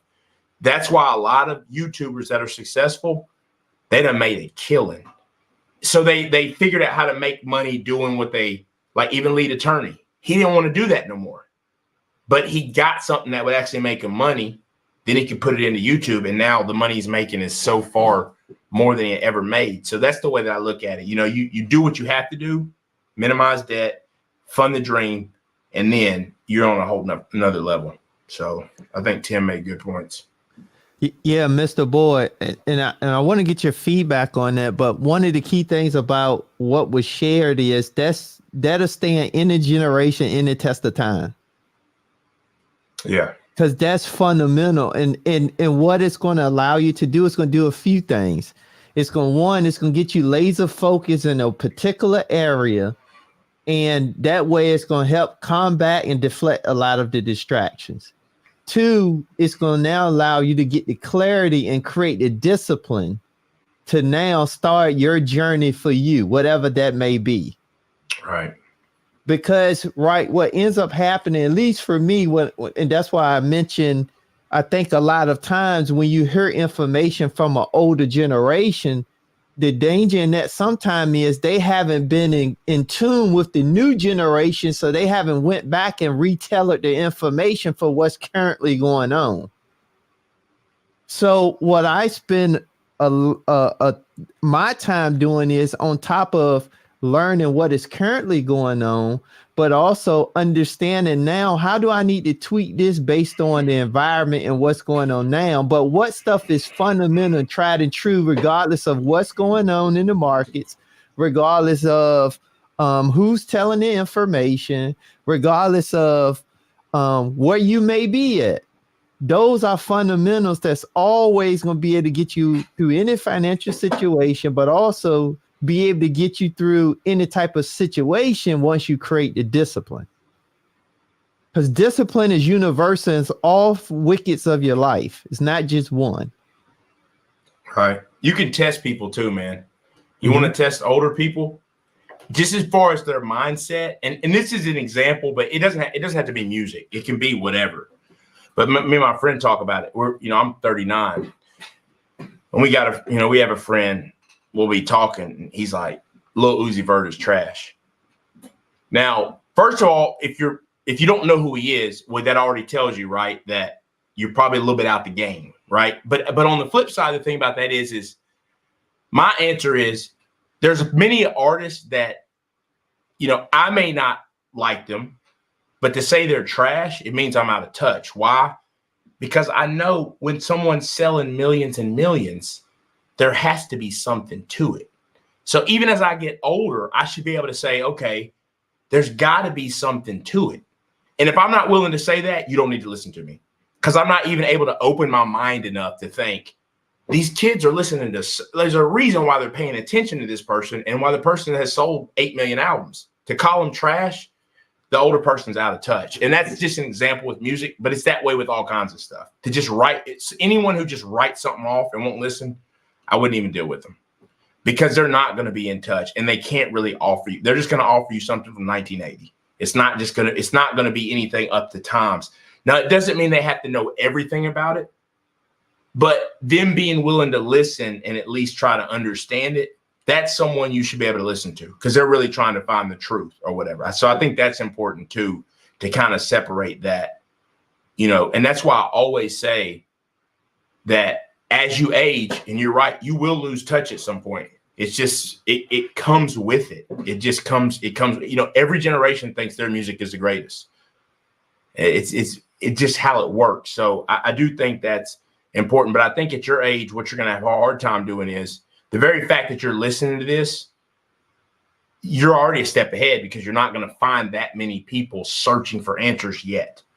I wish I had been searching. I was always searching for answers. And I would probably say 22 is when I really, really dug in, started to dig in. And then like mid-20s was just off to the races trying to learn the stuff. But you're already ahead. So really it's just about digging down and asking the questions. But back to what Tim said, those certain books will really at least put you on the path to where it pretty much you'll get the basics down, and you'll be able to disseminate between the trash. And like you said, it's crypto one week, it's something else, but something you guys will know. I always go back to houses. Although my channel is about crypto, I always go back to real estate investing. I'm like, that's the base. I love crypto. It can be quick money over a long term. Just put it in there and wait and watch, and you can make a ton. But these guys talking about I'm flipping, I just made 1,000 today. It's not normal. You ain't turning $5 to 1,000 every day of the week. It's just not true. So you do have to wade through a lot of the trash. Very important to do that. Yeah, and so just I think that Tim and Perry have really covered it. A good portion of this is really finding the grounding, and that's what these books are about. It's about you being able to establish a foundation. That way you can say, okay, at least this is the ground level. Like, this is where the conversation starts, and then it just goes up from there. You're exactly where Perry and I were at. You're 21. I fell on my face at 22. Now, I had the information when I was 19, but it took for me to fall on my face at 22 for me to have all distractions removed, to where now I can't focus on nothing else, because I have nothing else. All I have are these books and time. And what am I going to do with the time? Am I going to sit up here and just play around on the ramp, or play around with everyone else just having conversations? Or am I going to create an opportunity for me to invest in my mind with the old-fashioned way, and that's reading books and learning from people who are wiser than me, who are older than me who can put me up on game so I can have an opportunity to be light years ahead of my peers. But you're at a perfect spot. I just happen to take off aggressively at 22. So it's not so much about like applying everything that everybody's doing. Where they say, you eat the meat and then you spit out the bones. So you want to try to find like the general trend that you start to see out here.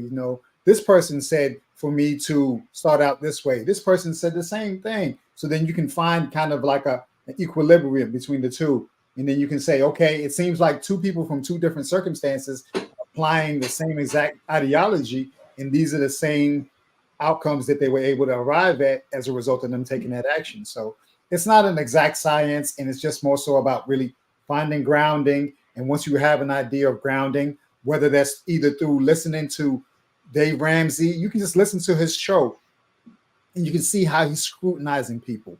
And then you start to see the avatar that he's creating. Okay, like a household should be making this much. And when they're making this much, these are the certain options that they should be exploring. These are the certain things that they're prioritizing at the specific moment as far as debt pay down. So it's just about being able to just at least get an idea of what it looks like, because now since there's something called RAS, the reticular activating system.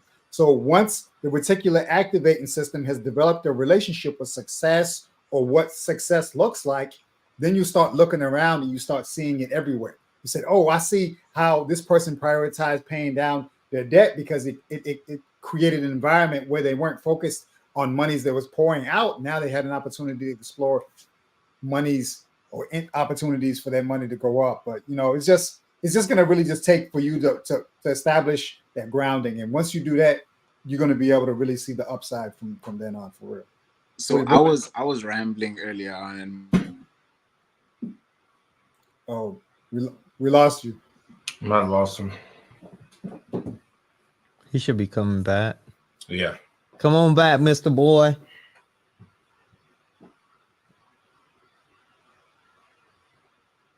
Yeah. He's probably going to come back. Yeah, but I think that the information you guys shared is really good, man, because it's just about really creating that grounding, though. What were you going to say, Mr. Boy? Sorry, I was rambling earlier. My apologies for that. But I think my main points I was trying to get across was, first, you guys answered those ones. But secondly, when navigating relationships, and looking at them from a financial perspective, because at this age, relationships are like, they, unfortunately, as much as you want to say like, hey, I'm gonna put my head down, I'm gonna do this, at the end of the day, you can't stop when love comes into your life, you know what I mean? And you have to be prepared for those kinds of things. When searching for a partner and looking for a partner based on your guys' experience, how should you be thinking from a financial perspective when you navigate and you're looking for a partner? What kind of traits should you look for when you're trying to build a financial future with someone? Because like, I know what traits I liked, to go to, to just go out and like, eat young and like, come on now, sugar baby, come on now, Well, Mr. Boy, let me ask you a question. Do you want kids? I do. So the thing is, for someone in my generation, it also becomes hard because marriage isn't a priority anymore. So, but we still have to navigate these relationships with people who, marriage is not something that's as certain in our generation. It's a taboo conversation, quite frankly. So how do you, I don't know. Like, how do you navigate? What mindset do you think someone my age should go into a relationship when thinking about building a financial? Well, I'm gonna tell you. I just say this from my experience. I wish at 21 I waited for relationships and got totally sold on what I was trying to become. Because to be totally honest with you, at your age, relationships really is going to be a distraction. And here's the reason why I say that. It's because at that age, at my age, when I was your age, if I had a family, I could not properly provide for said family.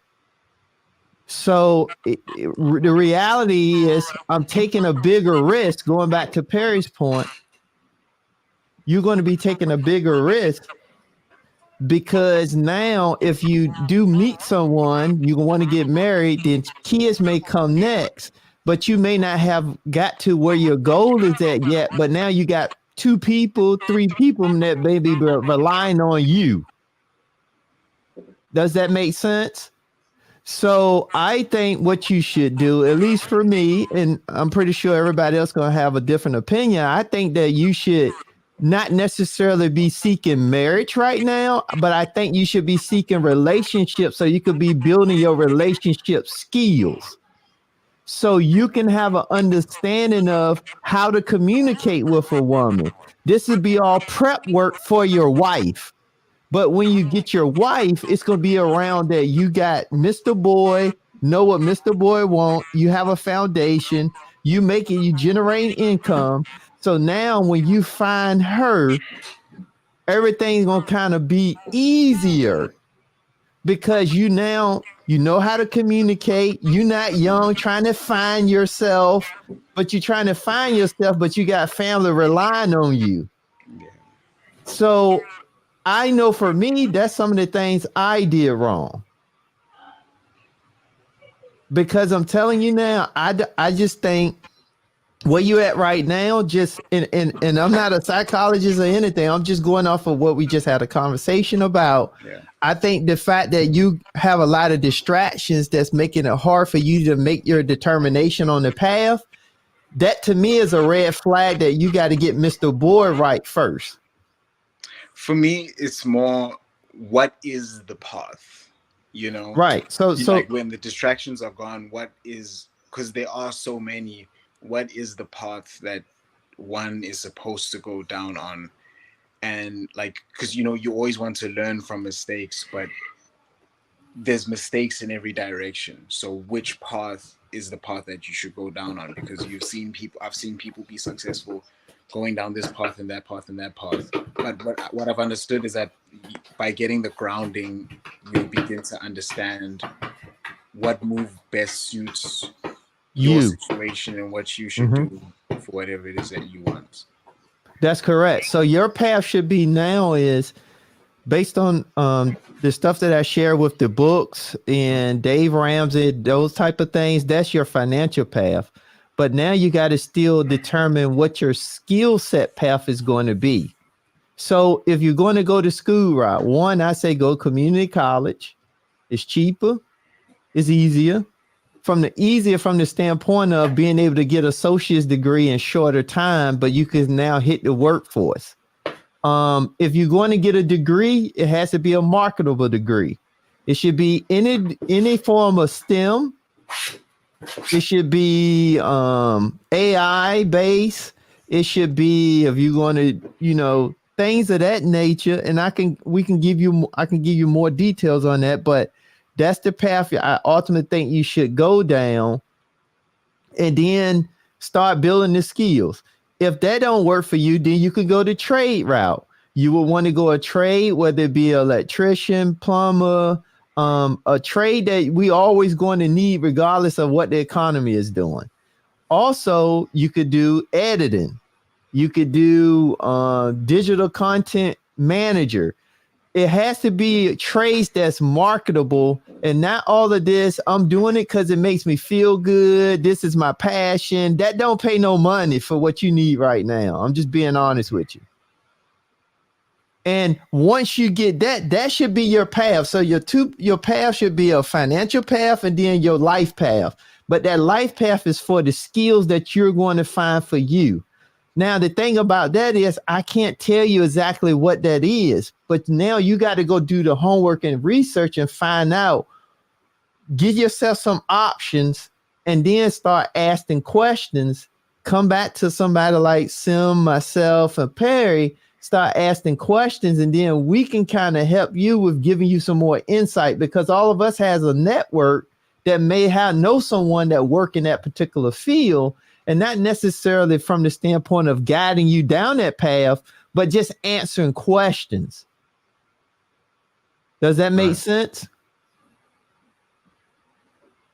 Because I think you got to find those two paths first before you can really say that, you know, you feel comfortable. And I hope that answer your question about what path.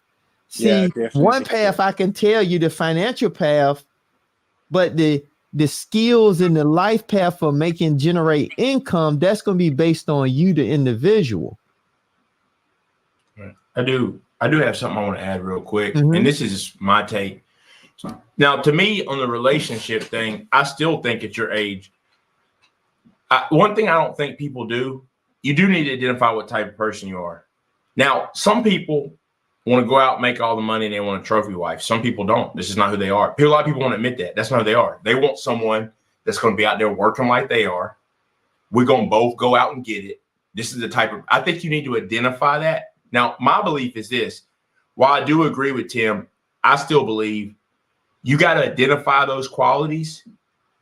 And I'm the type that won't be my focus, but I can tell you, if I identify that person at 24, it doesn't mean you rush to get married, but I'm not letting them run away.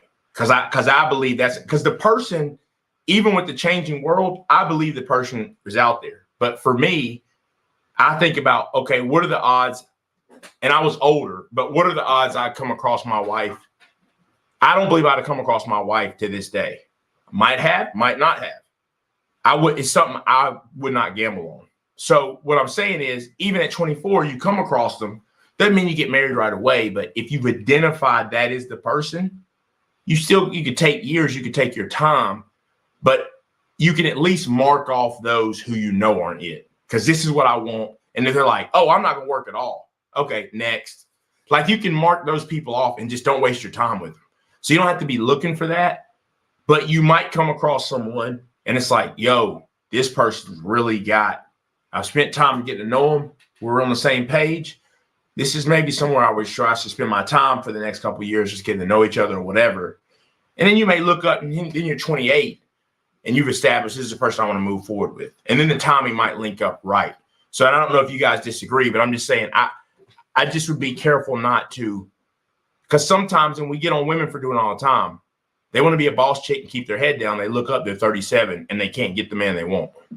Now, you're not going to have that issue, but just from a standpoint of, it is, like you said, this concept of marriage, they're out there, but it is getting harder. So if you identify it and you come across it, it's a lot easier if you already know what will work, what won't work, so you can move on quickly or say, okay, let me keep focused, but this may be somebody I can spend a little time with and just get to know and then take it the pace you want to.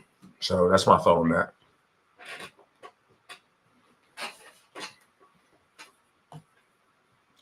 Yeah, some good information, man. I mean, I think that Tim and Perry both provided some really good information. You know, Thank you so much, guys. I really appreciate it. I'm sorry I was ranting in the beginning. It's just my brain is not frontalobally No, it's all good, developed man. enough to articulate what I try to say a lot of the time. But you know, I'm just trying to figure out life. I'm trying to figure out like what's wrong. I guess the biggest thing is trying to figure out what's wrong from right. You know, and that's the hardest thing at my age because it's just so much information and it's misinformation most of the time. So yeah, I appreciate you guys a lot. I think that, man, we appreciate you coming out. And I tell you this, man, what I could say, you know, we may talk about our journey in different pieces, man, but I'm telling you, man, I've been like a wrestler, man. I've been on the mat about to tap out 6-7 times in this thing. So it's not like it's just a move straight up. Nah, it's been up, down, backwards. And even to this day, I do have times where it's like, okay, I got to start to square one and zoom and focus back in. That's going to always be that. So yeah, it's anyone who acts like it's straight up is lying. So I've been right there about to tap out. I mean, I've looked at, you know, when I really realized my student loans, man, it was emotional, man. Like, I got this thing getting in the way of me and my dreams. I got to figure this thing out, you know? And that was a big lesson for me. But you know what? You get together, you tackle it, you figure it out, and that's how it is. So there is no straight path. But if you shed risk along the way and just, like I say, minimize debt along the way, it is a lot easier. And as you start making more money, don't just creep up. Don't keep on buying more expensive stuff just because you're making money. The freedom comes from having some form of contentment until you get to a point where, hey, I can just write a check and do whatever. So, no, we definitely appreciate your questions, man. Very important stuff. And I would say this, Mr. Boyd, just know that the path itself is going to be pretty. You're not going to have a lot of people that's going to go with you, roll with you.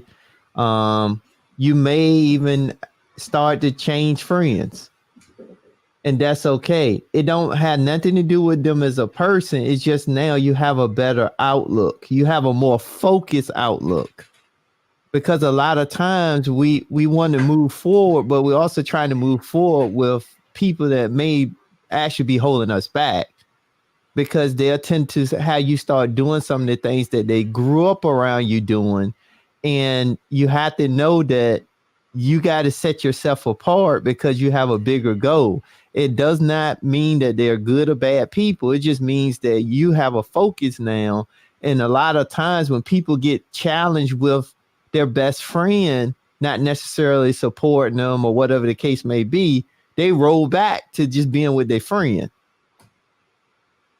Yeah. So, and on top of that, you got to also be careful of the company that you keep, because you can also put yourself in a situation where one bad mistake can cost you your future. So now that part is a lot of moving parts, but that's why when you start to read and you start to at least get focused on what we're talking about, it brings a level of clarity in other areas, because it's so many distractions now. It's just so much information. The great thing, the internet is great, but also the internet is bad because of the big distraction. I mean, I still have to challenge with the internet because, sometimes it's like Walmart. You go in for one thing, you come out with several others. Well, you go on the internet just to research this one thing, but while you research this one thing, something pop up and the title is enticing. You click on it, you find yourself going down the rabbit hole. You're like, oh man, I ain't want to be on this long. 3 hours later. Yeah, absolutely. So, 100%. so we, That's how I ended up here, to be honest. I'm supposed to be researching something. I'm pretty sure now I'm 2 hours into a live stream, man. See? So that happens. So I'm just sharing that because it's still a process. Even where we at, it's still a process.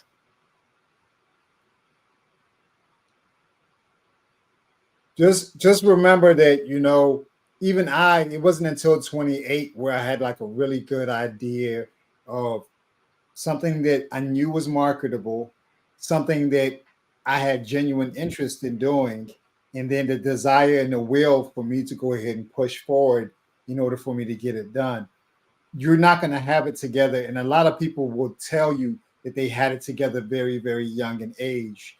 And a lot of times that's not true. You kind of have to stumble your way through it without putting yourself in a bad situation and doing anything that's irreversible, while at the same time giving yourself an opportunity to learn. Remember that today is the youngest that you will be at this point. Don't be in a rush to grow up, but you still want to genuinely have great experiences without compromising your freedom. That's really ultimately the key. Just being able to figure that out right there.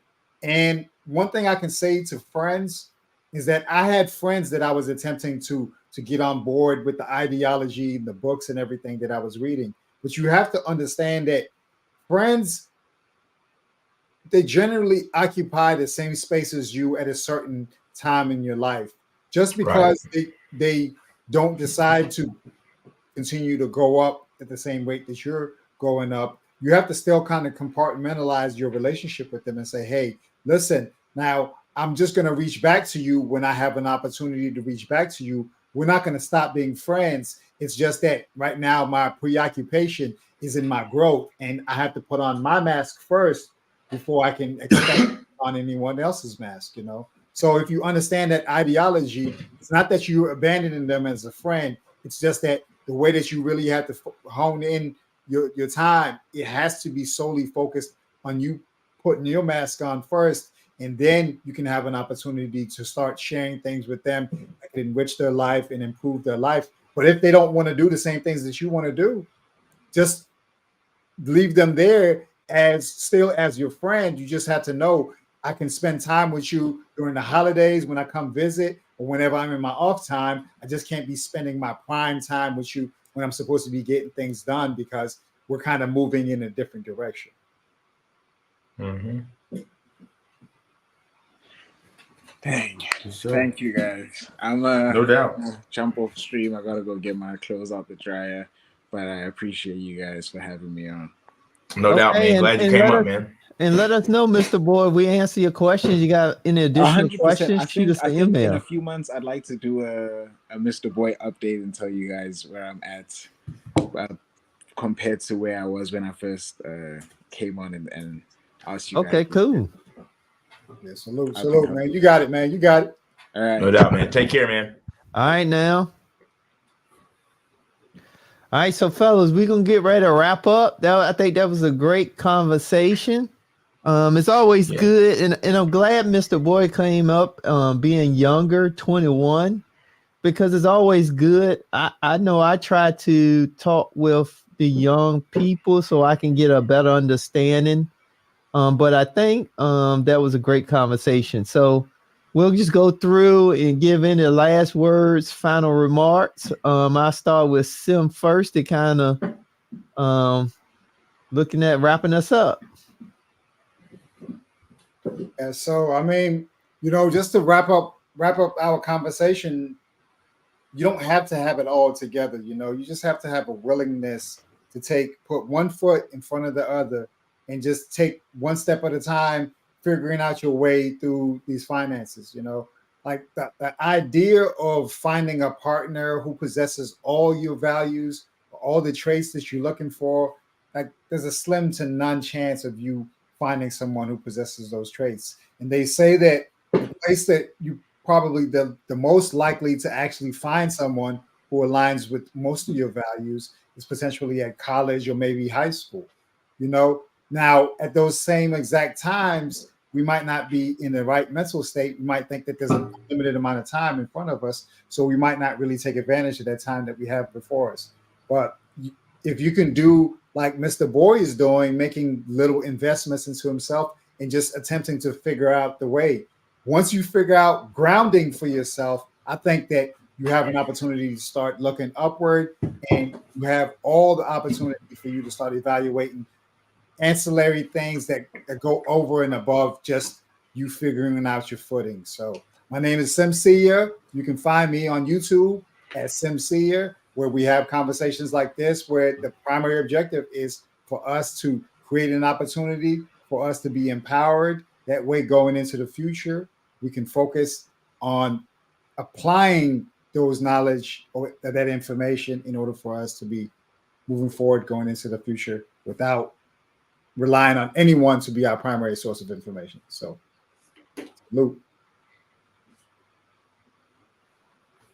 And what do you have for us, Perry, as we wrap up?